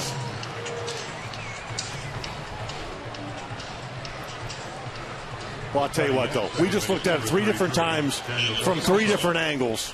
So I think that's where you got to give an umpire a break. Yeah. Even if he missed that, if it's that close where we can't tell, that's a tough call. Alfonso Marquez, the third base umpire. And Mike Matheny doing a good job for a young manager going out and protecting this guy. Because as a manager, you can't see that in the dugout. So runner at first, one out. Here's Descalso. You saw that's the 5th outfield assist for Tony Gwynn. Terry, you played a lot of outfield. He didn't set his feet and fire. He threw on the run to get rid of it as quickly as he did. And he made a nice throw. I don't think you teach guys that, but if you have the ability to pull that off, he did a very good job.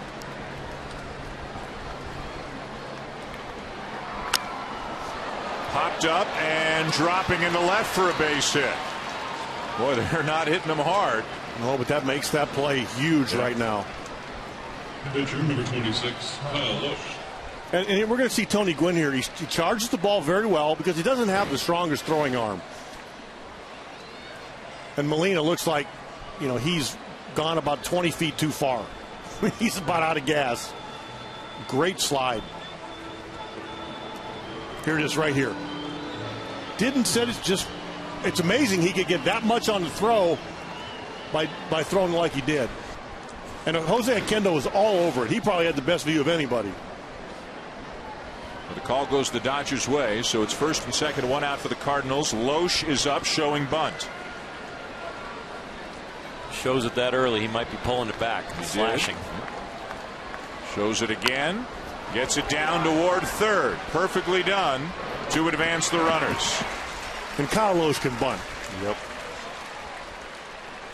Didn't they bring him in the World Series playoffs to get a bunt down? He can do it. I think that was in the crazy game 6, right? He actually popped it over the head of a charging Beltre, if I'm remembering correctly, that play. Javi Guerra is up in the Dodger pen. Displaced as the closer a short while ago. And Jansen now has taken over as the closer. Billingsley trying to get out of another jam. Huge moment here. He gets him. It's a 1-run game. Base hit. It's a 3-run game. For Call, the batter. Takes ball 1.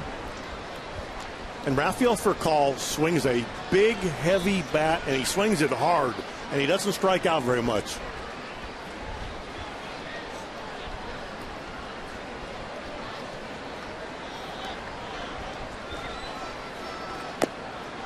Ball 2. On deck is Schumacher, who tripled in a couple of runs his last time up off Billingsley. Well, he's got 2 batters to get 1 out. He really shouldn't give in to Furcal right here. Make his own pitch. Good movement on that pitch from Billingsley, and Furcal fights it off 2-1. Real good movement, but he's still missing across the plate. He was trying to come fastball in, and that ball ended up away. He is struggling with either the left and the right or the up and the down. Hasn't really been able to zone it in.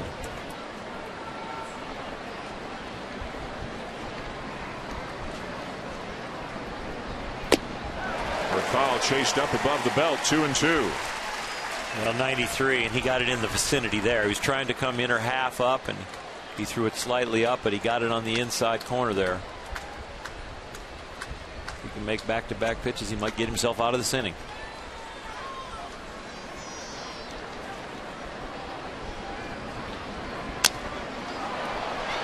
Another looper, another base hit, and 2 runs will score.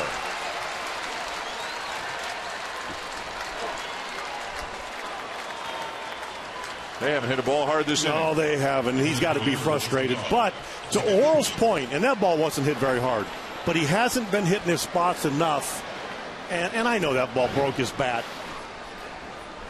But you watch this ball, it jams him, but it's over the middle of the plate. Not where he wanted so if he gets it all the way in, that ball is like a 30-foot pop-up instead of a 150-foot pop-up. Exactly. It's really hard because this is the mental side of the game that the Dodgers are trying to school Chad Billingsley on, which is to be able to turn the page from the last pitch, the last inning, the last outing. And he's got a big mental battle to go through here tonight. And again, wouldn't be surprised at all to see Rafael Furcal take off for second, just to try to keep him, maybe get him unglued or have a bad throw. Or again, Schumacher's not a home run hitter. If you get him in scoring position, got a chance for a base hit to score another run.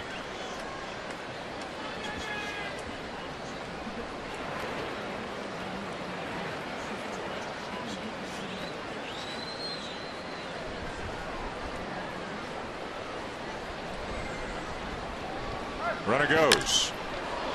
And a pitch swung on and driven to left center field for the 3rd out. 2 big runs for the Cardinals. 5-2 lead going to the bottom of the 6th.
ESPN Sunday Night Baseball, presented by Taco Bell, is brought to you by Prudential, sponsors of DayOneStories.com. Prudential, bring your challenges. And by Scott's, feed your lawn.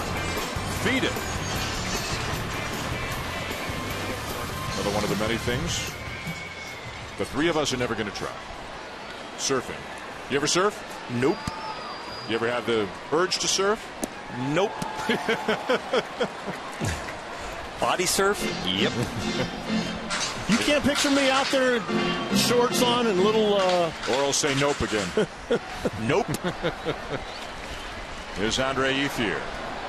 And he'll take outside 2-0. Ethier's got a couple of base hits and an RBI as we check out his hot zone since the beginning of last year against right-handed pitching. Red means 350 or higher. Blue, 250 or lower. Down and in, usually a hot zone for a left-handed batter, but not an Ethier hot zone. But as Don Mattingly talked about, Andre Ethier trying to hit the ball to left center field more during spring training, and that graphic shows it right there. If you let him get his hands extended, he murders you.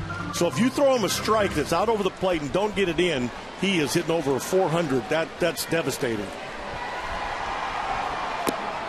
Good changeup. Swing and a miss, 2-2.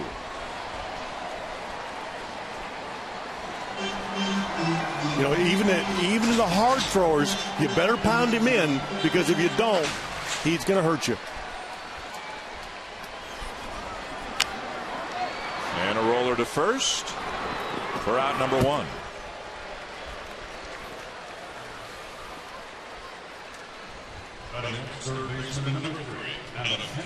Activity in the Cardinal pen, and a guy they really rely on.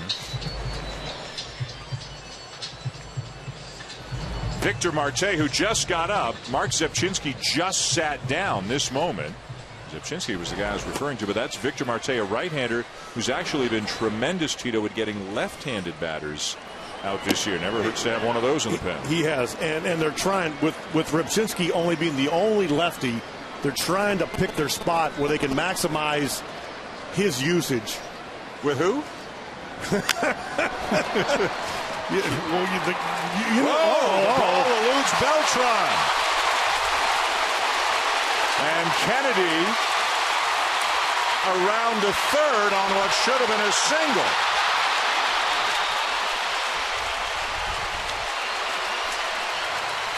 And what's really something, I mean, this play starts out bad from the beginning, but if Adam Kennedy keeps his head up when he rounds third, he can probably be his own coach and score. Carlos Beltran here looks like he kind of eases up because of the knee pain. Then he little trips over the toe of his spike as he comes to it. You can see he's not really able to run full out. He's playing a little bit tender. Let's see if we can get a look now when Kennedy pulls into third. It's been scored a triple for Kennedy. As he's pulling into third here, if he just keeps his head up, he sees it too late. Loney the batter. Loney was up with the bases loaded, nobody out in the fourth, and grounded into a double play. Here, a ground ball to anybody but the third baseman, Freeze, will produce a run.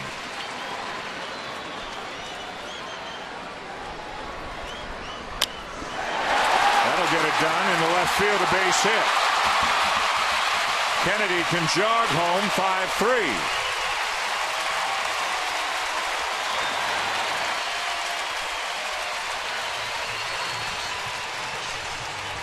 Back to that play with Adam Kennedy for a second. As a third base coach, what you're telling your runner is to always pick up the ball. That's Tim Wallach we're showing here. He's one of the best in the business. You can't keep waving a guy, but you tell him to pick up the ball. So if a ball does scatter, he can be his own coach and maybe move up on his own. So a two-run game, and here's Ellis 0 for 2.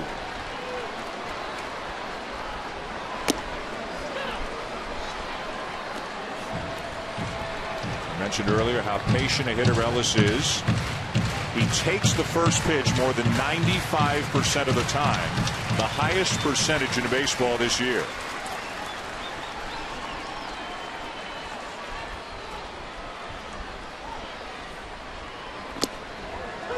0-2.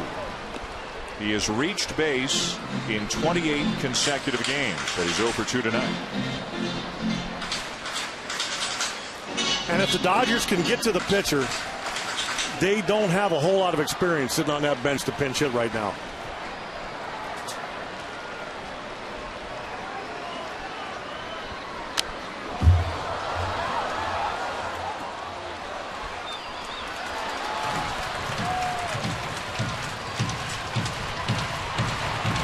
Vin Scully warming up maybe for a pinch hitting opportunity. Bottom of the 6th inning in LA. Sunday Night Baseball on ESPN.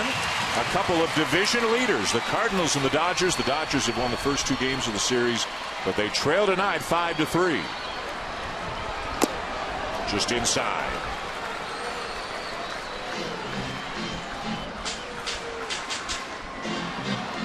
Ball and 2 strikes on Ellis, the number 7 hitter, number 8 hitter.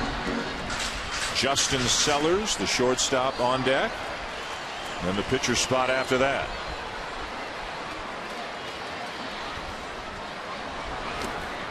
Two and 2. Loesch is now over 90 pitches. He has not topped 100 pitches in any of his 8 starts this season.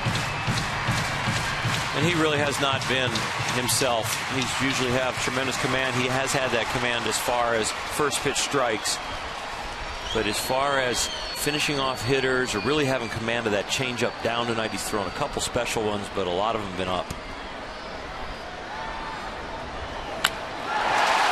Drills the ball to left field and caught by Holiday. Loney almost all the way to second and sliding back into first. Ball's hit hard, but right at Holiday. Ellis retired for the second out. That'll bring up Justin Sellers, who we left off that list inadvertently earlier of all the major league players whose dads also played in the big leagues. His dad, Jeff, was a pitcher for the Red Sox back in the mid to late 80s. So there are 6 current Dodgers whose fathers were major league players. Well, I'm glad you didn't say from 04 to... Yeah, you had him, remember? Oh, he did a great job for you. My goodness. You got nervous when you heard the word Red Sox, huh? Wow. Sellers 0 for 2 tonight, a strikeout and a fly ball.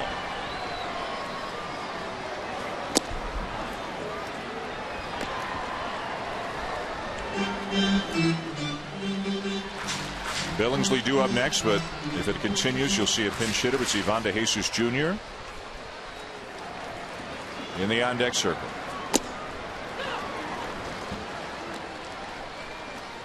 What a difference in a year for these Dodgers. You know, last year Don Mattingly did a great job kind of patching it together. Here now they're off to a hot start, new ownership, a chance to really pick up some players around the All-Star break, the trade deadline. There's a lot of hope around this ballpark right now. You know what, Earl? You talked about Don Mattingly. Last year, I thought he did a great job. Yeah, amazing job. I mean, they had stuff going on the field, off the field. You know, I mean, and he kept them together. And I think they played better than their ball club, you know, the talent they have in their club. For sure. Liner into left center, a base hit for Sellers. Loney a big turn, but stops at second. And the tying run is aboard for the Dodgers with 2 down at the bottom of the 6th. That'll get De Jesus into the game as a pinch hitter.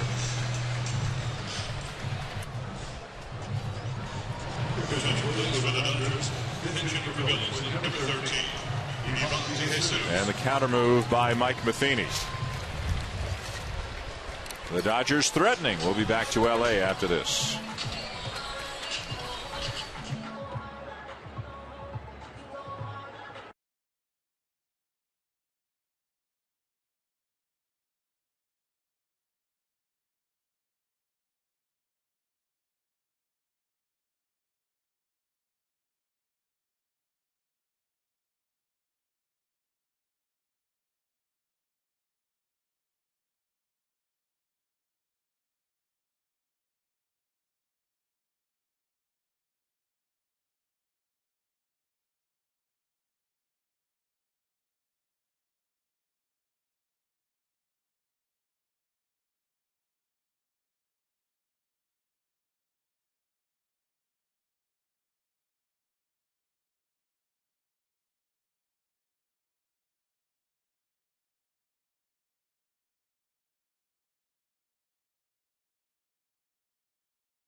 Welcome back to ESPN Sunday Night Baseball, presented by Taco Bell. Bottom of the 6th inning here at beautiful Dodger Stadium, 50th anniversary of this great ballpark, and the Cardinals lead the Dodgers 5-3. 2 on, 2 out. And a pitching change. Kyle Loesch is out of the game. Scattered, as they say, scattered 11 hits over 5 2/3, but Orel still has a chance to win this ballgame.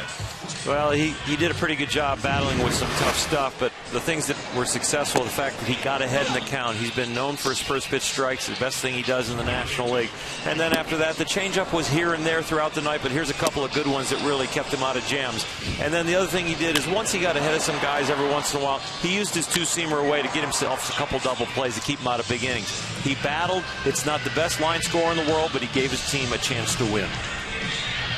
And Orel, I hear you talk about so much how the ball is, when a guy's effective, it's not on the same line or doesn't end up where it starts, and he's a good example of that. You know, the movement. The movement is key. You know, big league hitter, you know, can hit a 95-mile-an-hour bullet. You shoot out of a gun. If it's straight, they're going to figure out a way to hit it. Movement, changing speeds is key. Victor Marte's first pitch laced to left field. Holiday makes the catch. De Jesus retired, and the inning is over.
Welcome back to Los Angeles. MLB.TV, baseball everywhere. Watch almost 100 live at a market games each week on your favorite devices. Visit MLB.TV for details.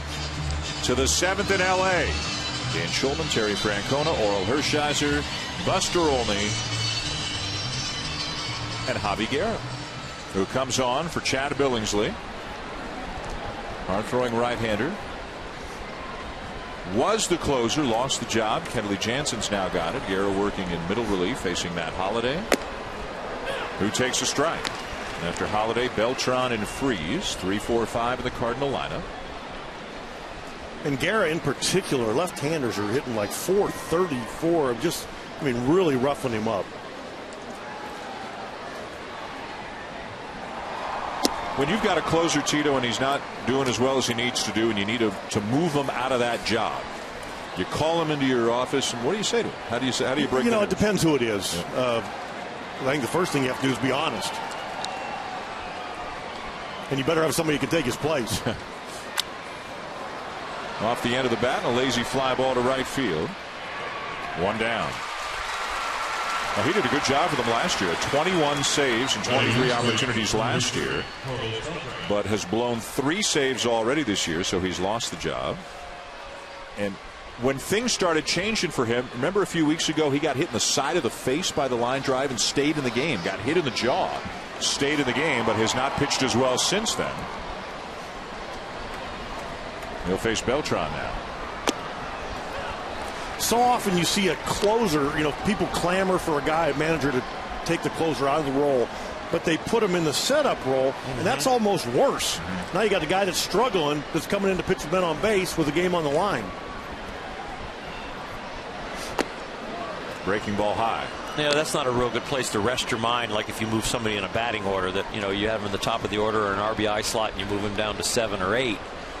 But this one, the pitcher's role, the mop up, the middle relief, there's a little less pressure for a while to get things squared away. We spent about 10 minutes talking to Don Mattingly today, and we played against him, and you get to know guys a little bit. He was very impressive. Oh, yeah.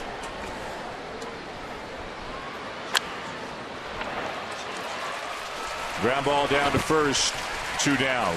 Impressive in what way? The confidence, the way he talked about talking to his players, and you could tell that he meant it. And he talked about going to see Mark Ellis in the hospital last night. I mean, the way he came across, it seemed like he'd be a fun guy to play for. And the way Matt Kevin talked about him, like he's our best friend. We just have normal conversations about family, about all these different issues, and there's something he needs to address with the team or an individual. It's just part of it. It's relationship equity. He's got the relationship. He's got a lot of equity with the guys. Coached under Joe Torre in New York and Los Angeles. And remember the beginning of his tenure, he went out to the pitcher's mound, then he started going back to the dugout, then he went back. Welcome to managing. Right. And for a while, that was something he was known for at the expense of a lot of other good things. And you can see, as you said, even last year, with everything going on and off the field, he kept that situation. Now let's give Ned Colletti some credit too, the general manager. Sure. They kept that situation from being a whole lot worse than it could have been, because it was not good here. How happy does Ned Colletti look? He bounced into our booth before the game. He had a little extra hop in his step. He's got a lot more work now. They can look at every player in baseball as far as an opportunity to bring him into the Dodger uniform. Yeah, there sure is a school of thought that come July, this is going to be an active team on the trade market. There's Ned Colletti, a big hockey fan, and the general manager of the LA Dodgers. And a long-term baseball guy, a baseball lifer. As David Freese is hitting here, he has swung and missed at about 10 pitches tonight. He just keeps swinging through. 0 for 4 strikeouts for Freese. Garrett gets him in order.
in Los Angeles for the bottom of the 7th. Let's take a look now at our game track.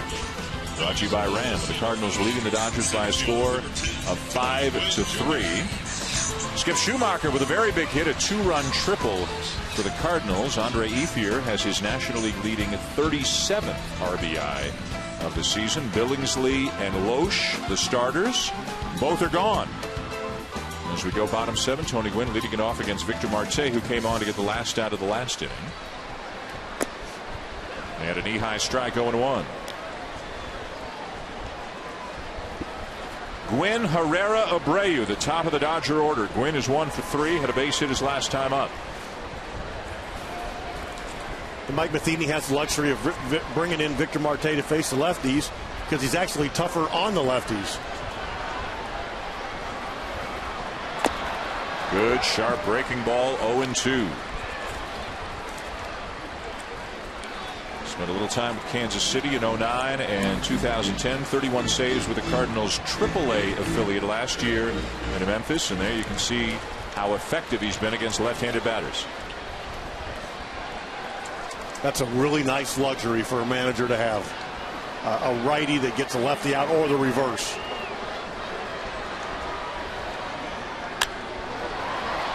Gwynn pops it into left field. Holiday there for the first out. Well, these are good times right now in L.A. as they've gone to new ownership. Of course, for so many years it was the O'Malley family which owned and ran the Dodgers, then to Fox from 98 to 04 under Frank McCourt, and the last couple of years extremely tumultuous under McCourt's reign, and then giving way to the Guggenheim baseball team, with Magic Johnson really being the face, the front man for the franchise. And Irvin Magic Johnson says it's winning time here in LA, and he's been at the ballpark a lot. And he says, hey, I'm not making baseball decisions, but he's obviously going to fulfill a number of roles. And Oral, you were here in LA when Magic was playing, as well as any players ever played, pretty much, and you know what Magic Johnson means to the people here in LA. He's such a dynamic personality. He lights up a room when he walks in. The people are going to trust him, and that is warranted. He's just a fantastic individual, and I think they really want to win the faithful back, and with him at the front, it's outstanding. I think, kind of a turn back the clock you're looking for, too, because the O'Malley family did such a great job with the Dodgers, and now the Guggenheim family behind it. So hopefully they can turn back the clock and really win this city back. They kind of pioneered the scouting in the Dominican Republic with the academy they had, and they really got away from that. Peter O'Malley and his father, Walter O'Malley, and Terry Seidler, Peter's sister, they did an amazing job with this franchise, and the name on the front was always more important than the name on the back. It was always run very high class, classy people, classy way they treated their players, their front office, everybody around the organization, and the way they treated the fans. A line drive base hit for Herrera. He's 3 for 4 as we send it down to Buster Olney. Ownership group came in. They wanted to make the players feel like it was going to be different. They immediately renovated the family room where the wives and children sometimes wait during the course of game. And then last week, Stan Kasten, the team president, brought in for each player 2 signed Lakers jerseys from Magic Johnson, one personalized for the player, and the other one to be used for the player's favorite charity. And Kasten said to the players, look, you see the excited look on your faces? That's how people feel about you when you sign for them. So they're trying to get the players to be invested in the idea of reaching out in the community, and they've gotten tremendous response from players like Clayton Kershaw and Aaron Harang. Yeah, it looks like exciting times are ahead here for the Dodgers. They feel a little magic is in the air. We'll have a change for the Cardinals, a double switch, in fact, as they try to protect the 5-3 lead here in the bottom of the 7th. Abreu will be the batter when we come back. And we'll step aside briefly here in L.A.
Back in Los Angeles, a 5-3 lead for the Cardinals over the Dodgers, and a whole lot of changes for the Cardinals as Mike Matheny's going to move some people around to facilitate a double switch. And again, the versatility of the Cardinals coming into play.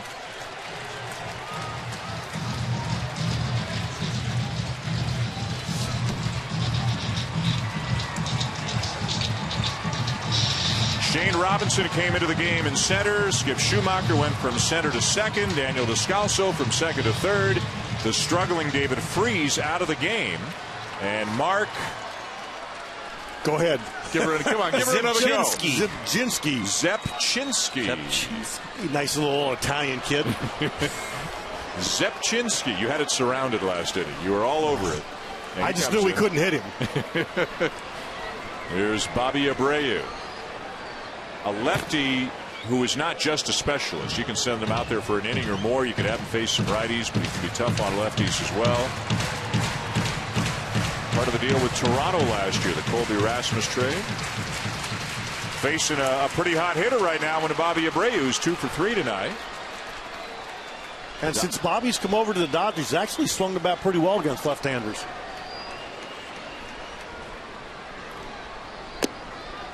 Takes a strike.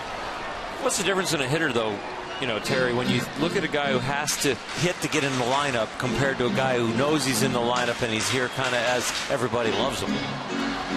You know, doesn't that change your mentality? Different perspective, isn't that something? Yeah. Yeah. He's making big money with the Angels. He's there. He's supposed to be a run producer. He's not playing.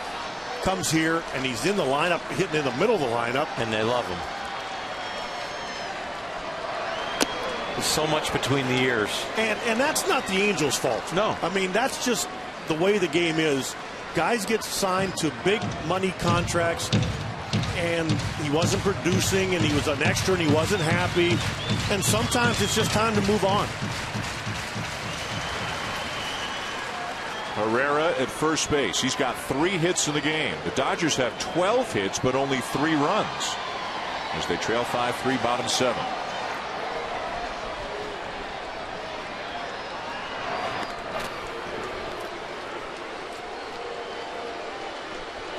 You know, the one thing that really helped the Cardinals turn the corner late last year, remember they were 10.5 back of Atlanta for the wild card lead on the 24th of August, went 23-9 the rest of the way, and it was getting their bullpen together. They had 8 different relievers save at least one game last year, but when they got Zepchinski, they got Dotel, they put Mott in the closer spot, things really turned for them. Look at Abreu, another base hit. He's 3 for 4. And he just drops his hands into the hitting zone and stays inside the ball so well. Think he's having any fun? Watch this swing. His hands stay inside just so he can get the barrel to it.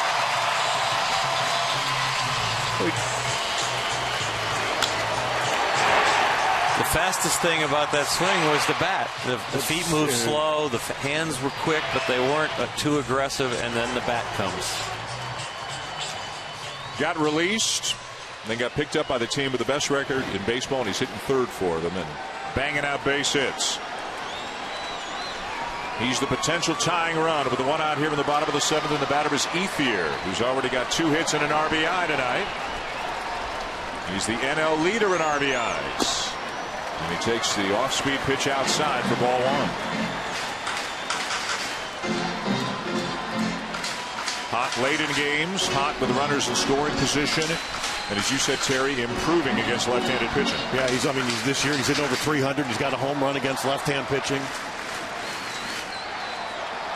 And this is a situation where you want to see it. I mean, this is the ball game on the line right here.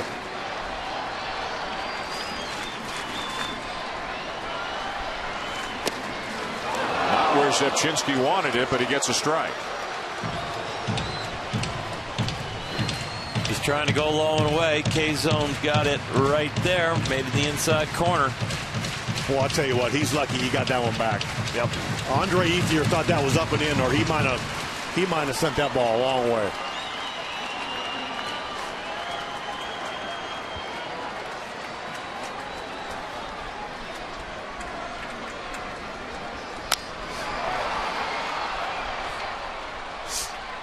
The RBI for Ethier in the first inning tonight, his 37th of the season.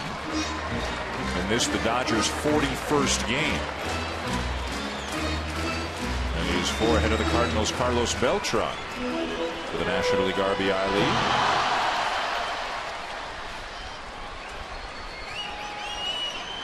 Beltran better get that glove fixed pretty quick. At least better get it on pretty quick.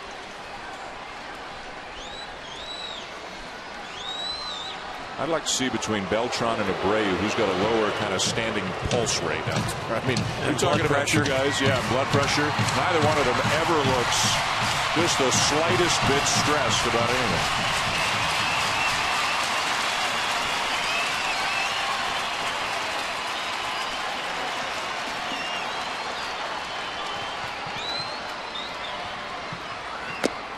And Zepchinski strikes out Ethier.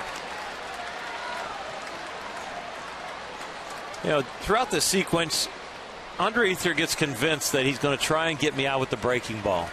And he uses the breaking ball to pitch to him, to try and walk him off the plate, to steal a strike, even though it was a hanger, now come right back at him. So, you know what? Once I get ahead of you, here comes the heater. I'm not going to use the breaking ball. And we'll have another pinch hitter as Scott Van Slyke, the son of Andy Van Slyke, is going to come up and hit for Adam Kennedy.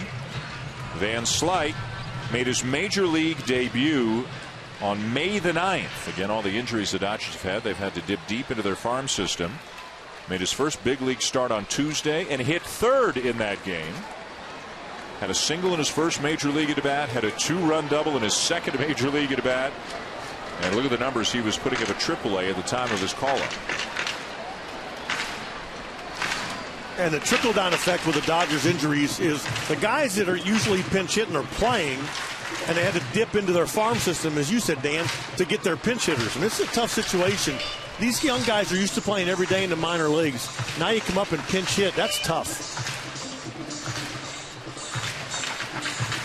Van Slyke, 25 years of age, 6'5", 250. Herrera at second. Abreu at first, 2 down. Bottom 7, 2-run game.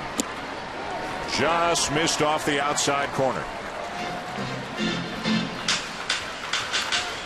Andy was a terrific player. Left-handed batter, center fielder, not as big as Scott. A guy who could really go get him. Won some Gold Gloves, had some power, speed. What a throwing arm, too. Yeah.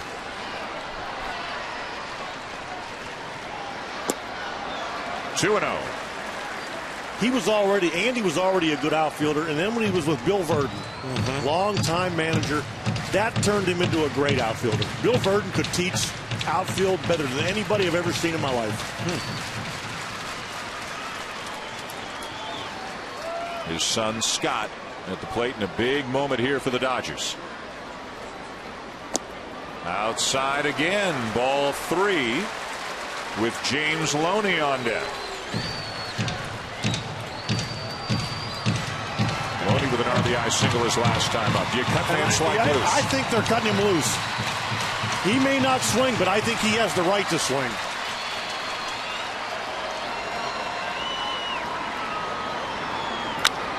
He did, and he drives it, and it's gone!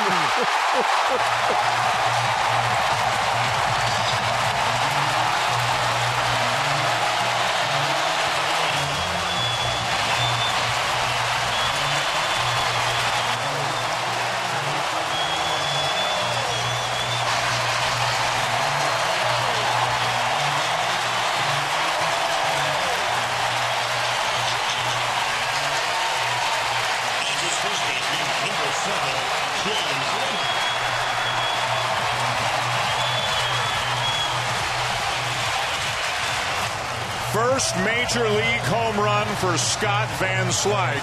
And wherever he is right now, Andy's dancing in the living room. We all know. You know that. What a moment for Scott Van Slyke. A curtain call. 3-0 green light and a home run to give the Dodgers a 6-5 lead. The MLB authenticator. Bring the ball back.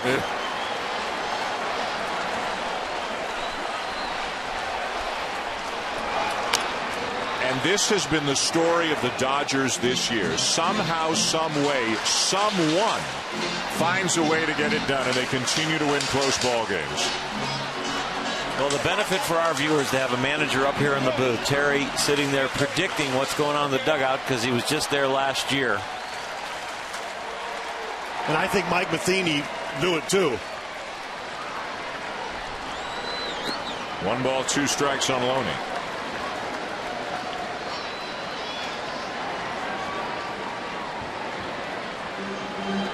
A pinch hit, 3-run home run for Van Slyke. 6-5 Dodgers, bottom 7.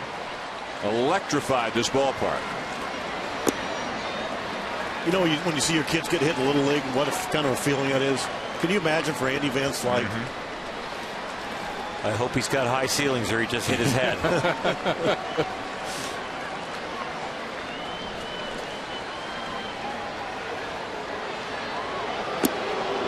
Check swing, full count.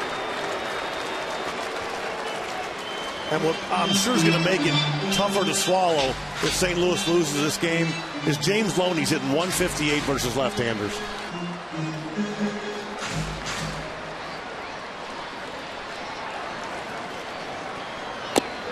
Strike 3 called to end the inning.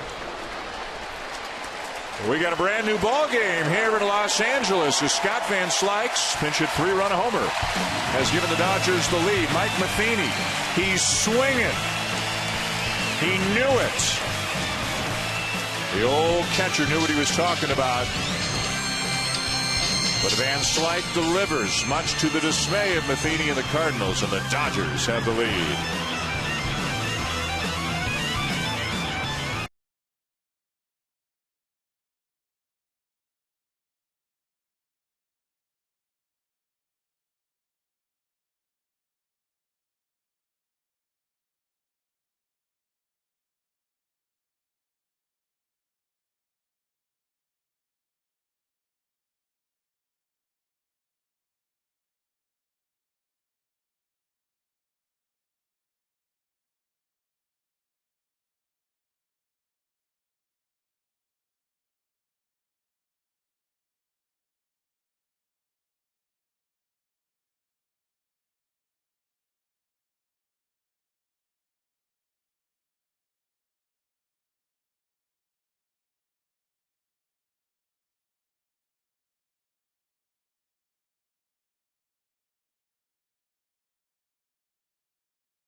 Of the moment here in Los Angeles, Scott Van Slyke with a 3-run pinch hit homer to give the Dodgers a 6-5 lead. He'll stay in the game in left field.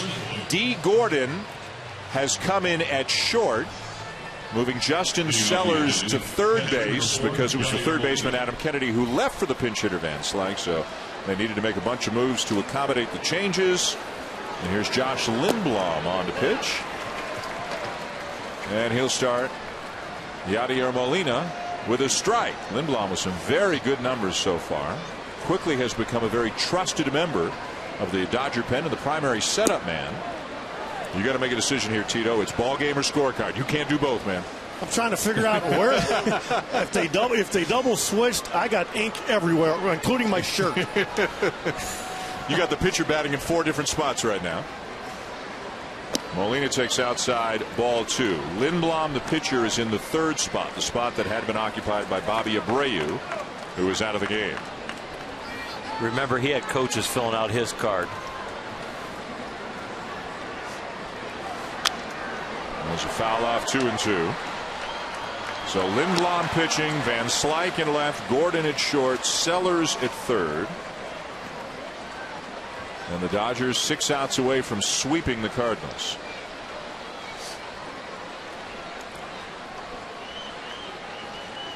Leonard Molina hit the ball even more the other way now with 2 strikes on him.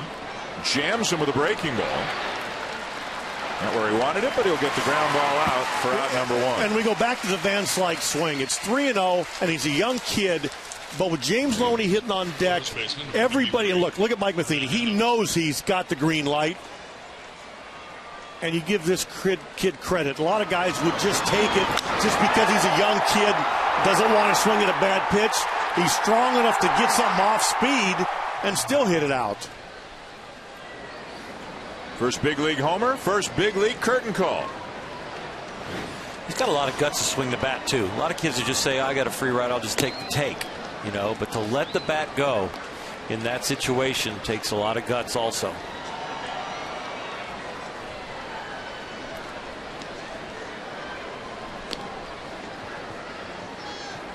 Meanwhile, the dejection for Mark Zepchinski. They were leaving him in, as we mentioned. They do use him to face righties. There was another lefty, James Loney, on deck. Ooh, that ball ripped by Matt Adams. In his first big league game, he just ripped one into his own dugout. Adam Wainwright and others going diving for cover. That's okay. We still like you, Matt. You know, you take those screens for granted. What, 10, 15 years ago? They weren't there. They didn't exist, right? No. Yep. Well, remember when Matt Keogh got hit and hurt so bad in spring training? People started to take notice.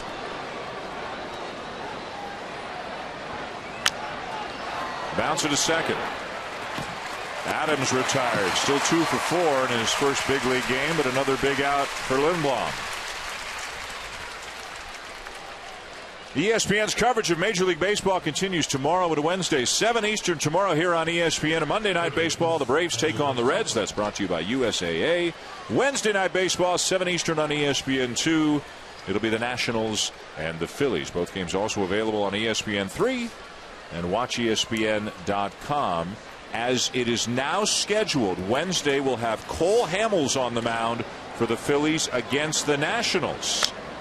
As Descalso fouls it back, remember we were there the Sunday night game a couple of weeks ago when Hamels hit Bryce Harper.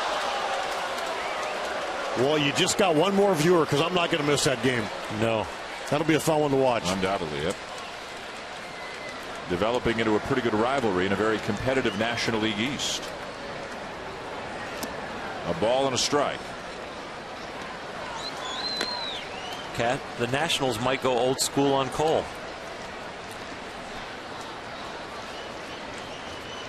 And of course, the umpires will be made. Everybody's aware. Yes. They don't need to be made aware. There'll be probably a warning for both sides before the game. Maybe. Yep. Down the left field line and foul. You know, that's where one of those things where don't be surprised if you look up and you see a real veteran umpiring crew having that series. Yeah. I think a lot of times Major League Baseball, and it's to their credit, sometimes changes crews and puts a veteran crew in a situation like that just so things don't get out of hand.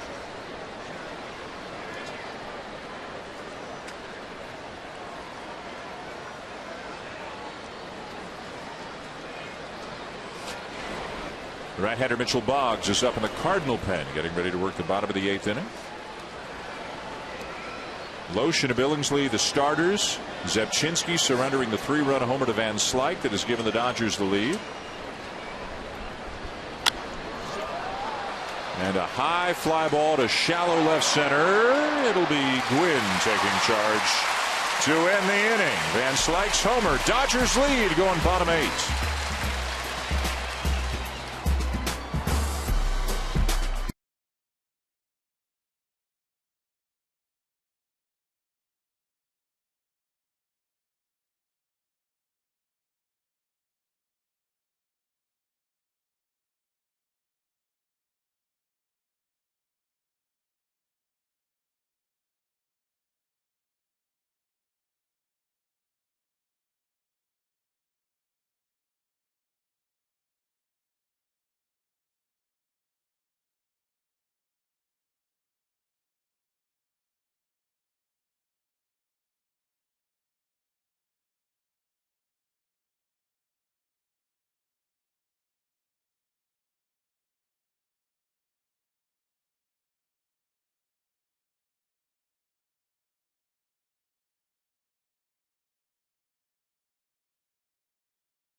ESPN Sunday Night Baseball is presented by Taco Bell. Sometimes you gotta live Moss. And in part by Corona Light, a refreshing change of beer. And by Kia Motors and the Sorrento crossover. Learn more at kia.com. Bottom 8 in L.A., Dan Schulman, Terry Francona, Oral Hershiser, Buster Olney. Good ball game here. 6-5. Dodgers over the Cardinals. Try to sweep the series and improve upon baseball's best record. And there is the man of whom we were speaking earlier, Hall of Fame broadcaster Vin Scully, 63rd year calling Dodger games. And as you said, Oral, as good as he is on the air, as nice a man as he is. Every single time you say hi to him, you bump into him here in the ballpark. What a gentleman. And one of my fondest memories is not something really personal, but is the fact that when I got to stand on this Dodger Stadium mound, that you could hear him announcing the pitch as you were in your delivery, because there are so many people that love him in this city and around the world, but their transistor radios, if anybody out there knows what that is, were on in the ballpark. And there were so many radios on in the ballpark as you went into your delivery that you heard Vinny describing what you were doing as you were doing it. And as good as he was and is, he never made himself the story. Never. No. Never. Broken to bat. Ground ball under the glove of the third baseman, Descalso, for call backing up, and still has a cannon for an arm as they get Ellis by a half step. And Descalso says, "Thanks, Rafael." And that will likely snap the on-base streak for Ellis at 28 games unless something happens and he winds up getting up again in this game for some reason. Was that 5 to 6 to 3? But when Rafael Porcal came up with the Braves when he was young, and he'd go out for a relay throw, that was one of the funnest things to watch. Yeah. He could air it out and he could throw it on the line, and it was accurate. Here's Sellers, 1 for 3.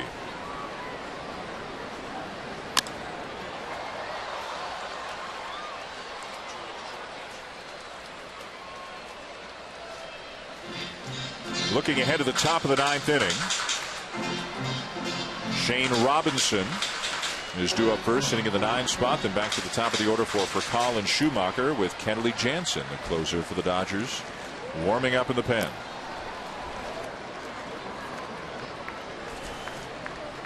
The Dodgers have won 11 one-run games this year.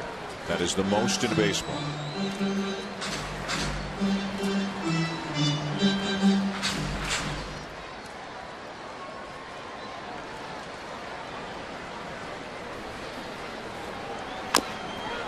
Ooh.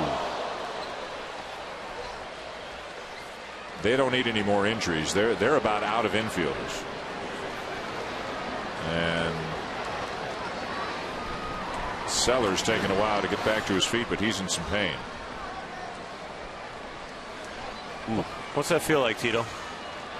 That's not good. And what is even worse is they used to bring out that old freeze spray. I think that was just to get you to get back in the box, because that hurt worse than the ball hitting you.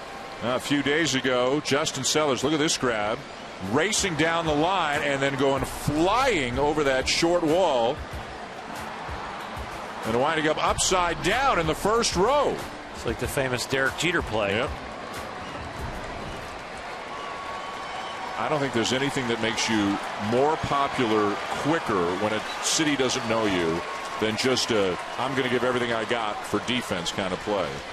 And here's hoping he's okay. And he says, yep, he's going to stay in the game. You know, Dan, that's really funny you say that. I tell people all the time, Mike Lowe went into the stands his first year in Boston, and I thought that was the day the city adopted him. Yep. They fell in love with him that day. You get dirty playing defense, and they love you.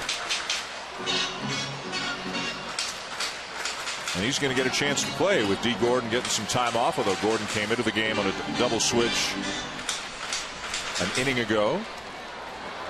Sellers, Don Mattingly says, is the best shortstop, the best defensive shortstop that he can put out there on the field. He's moved to third base now with Gordon at short. 2-2.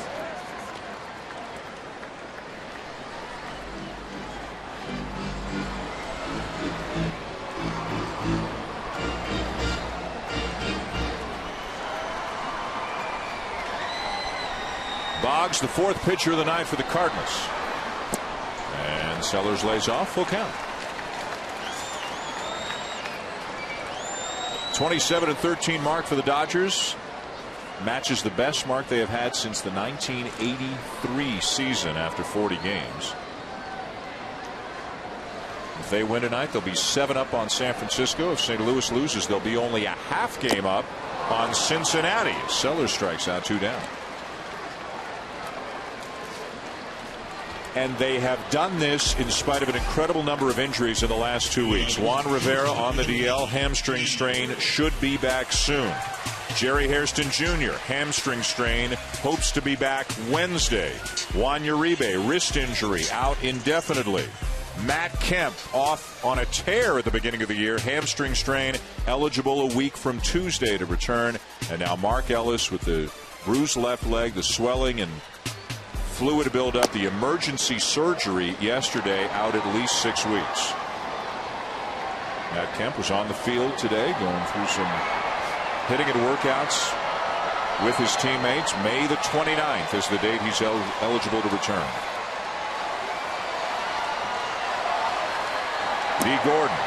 And Don Mattingly was pretty candid. He said we can win for a couple weeks, but we can't win all year without those guys. Well, even with Matt Kemp and all the other injuries, and when they were in there, they lead Major League Baseball with 1-run victories with 11.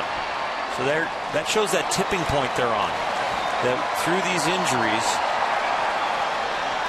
they really need to fire on all cylinders to kind of keep that edge. And they've got another 1-run game working here. Gordon draws a walk. They've got the best record in baseball. They've got the biggest divisional lead of any team in baseball. Arizona not playing as well as people thought. Colorado really struggling. Just were swept by Seattle. That's a pretty comfortable cushion right now, 40 games into the season. It's a good cushion. It's not ever a good time to be hurt, but they've got the cushion, and Don Mattingly is preaching the right message. Not like somebody's not out there playing for the hurt players, and they don't have to do it for a full year. Just have to fill in the gap. Well, tonight, Bobby Abreu, who wasn't with them a couple of weeks ago, they picked him up after the Angels released him. He's got 3 hits. Elian Herrera, who they called up from the minors, he's got 3 hits. And, of course, Scott Van Slyke with the pinch hit 3-run homer. And D. Gordon is going to go somewhere here. This kid can flat out fly.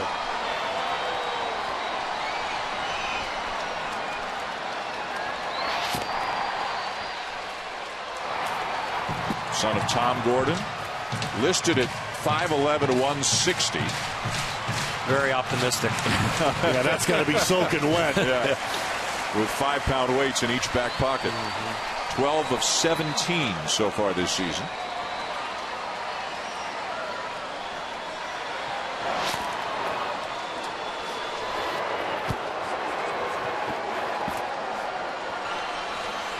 And standing just a few feet away, there's one of the best in the business, right? Davey Lopes. Well, he changed the running game around here when he came back and as a coach. And Matt Kemp will tell you that. Joe Torre when he was here, Don Mattingly, and all the base runners. And not just leading off of first base. How to make the turns, how to pick up your coach, how to make it from second to third on certain ground balls. And he knows base running better than almost anybody in the world. And it was handed down from Maury Wills to him.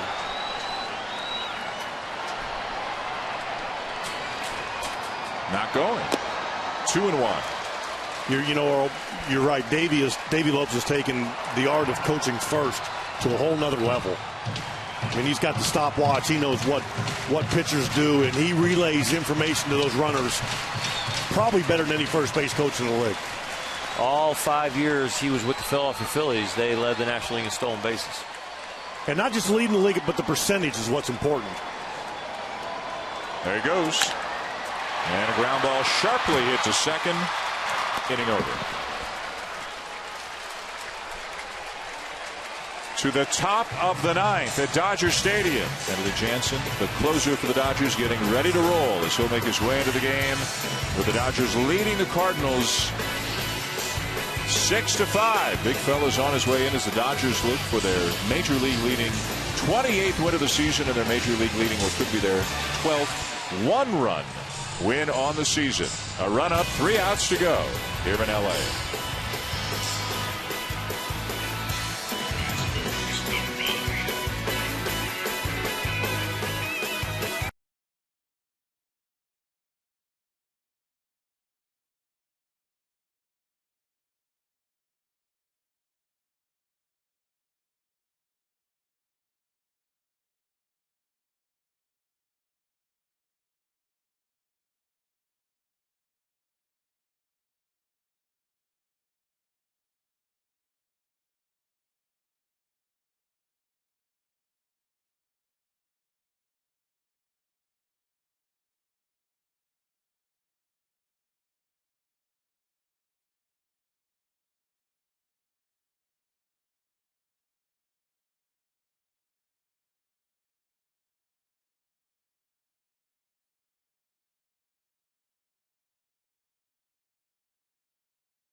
Back to the top of the 9th inning here in Los Angeles. Sunday Night Baseball presented by Taco Bell here on ESPN. The Dodgers leading 6-5 on the pinch hit 3-run home run by Scott Van Slyke in the 7th inning. Mike Matheny says he's swinging 3-0.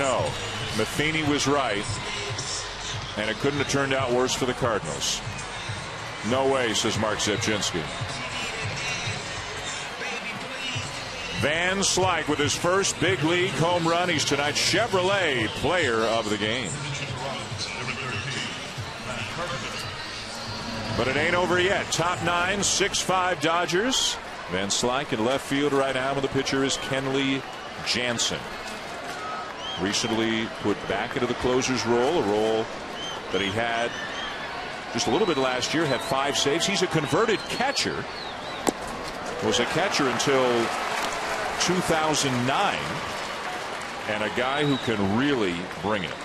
Last year in 53 2/3 innings, get this, guys, struck out 96 batters. 96. Matt Carpenter pinch hitting for the Cardinals and in the hole 0-2. This guy's really helped them. And Matt Carpenter's done a really good job pinch hitting for St. Louis. As that graphic shows you, 6 RBIs at this point of the season is unbelievable. Hitting .283 overall. This is his 100th at bat. As he takes outside, can play third, first, a little bit in the outfield. And the Cardinals, like the Dodgers, have gotten some contributions from guys they didn't necessarily count on. There's Mike Matheny and John Mozeliak, the GM. They've had to summon some people because of all the injuries. Old school, no batting gloves for Carpenter.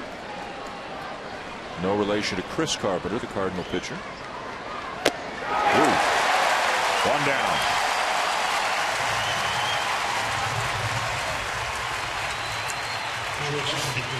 Can you imagine the big fella on the mound trying to get down in the haunches and give you a low target? I think he looks much better up on the hill.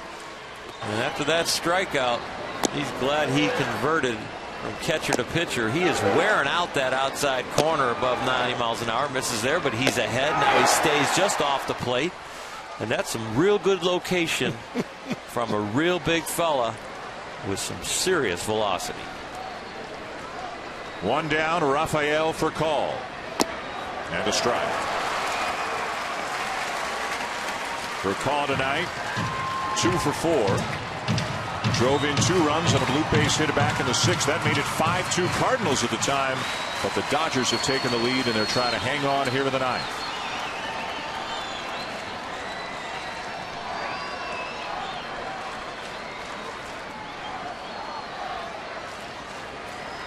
Strike 2.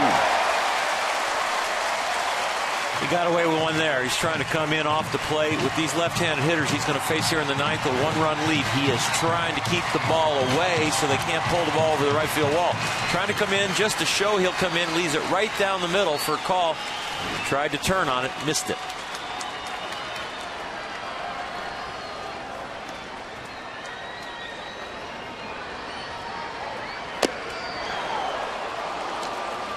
Every time a pitch misses the zone, they groan here at Dodger Stadium. And he looks so comfortable on that arm side, away from a left-hander, hitting that spot, or just off the plate.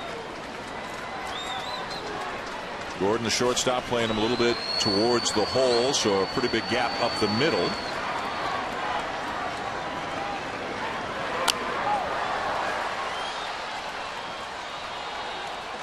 Sports Center comes your way as soon as this ball game is done here at Los Angeles. A full wrap up of the day that was in the major leagues, NBA playoff action and more. 44,005 the crowd here at Dodger Stadium, hoping to celebrate a sweep.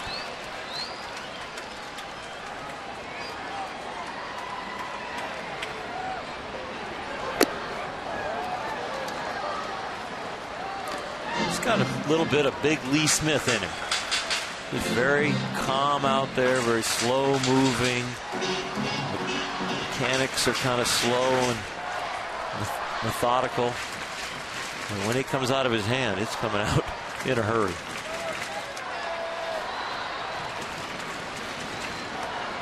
Tough guy to put away, but a guy who puts people away about as often as anybody in the game. Popped up in foul territory. Ellis is there. 2 down.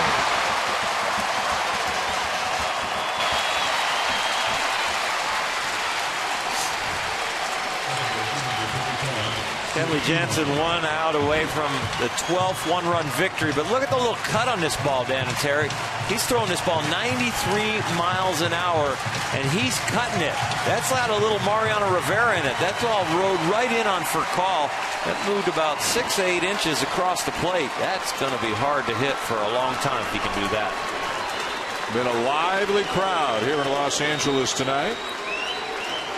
And that guy got the biggest ovation of them all. Scott Van Slyke with the home run back in the 7th. Strike 1 to Schumacher.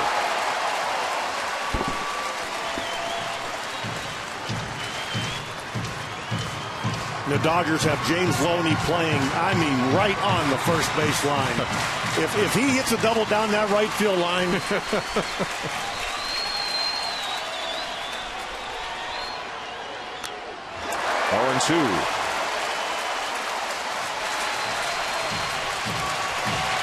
Again, in some ways they have defied odds this year, how they have won games in spite of all the injuries. Don Mattingly's team is on quite a roll.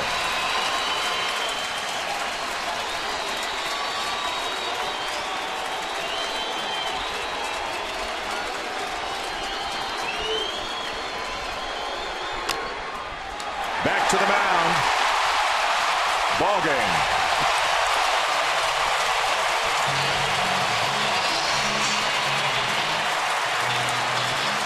The Dodgers win again.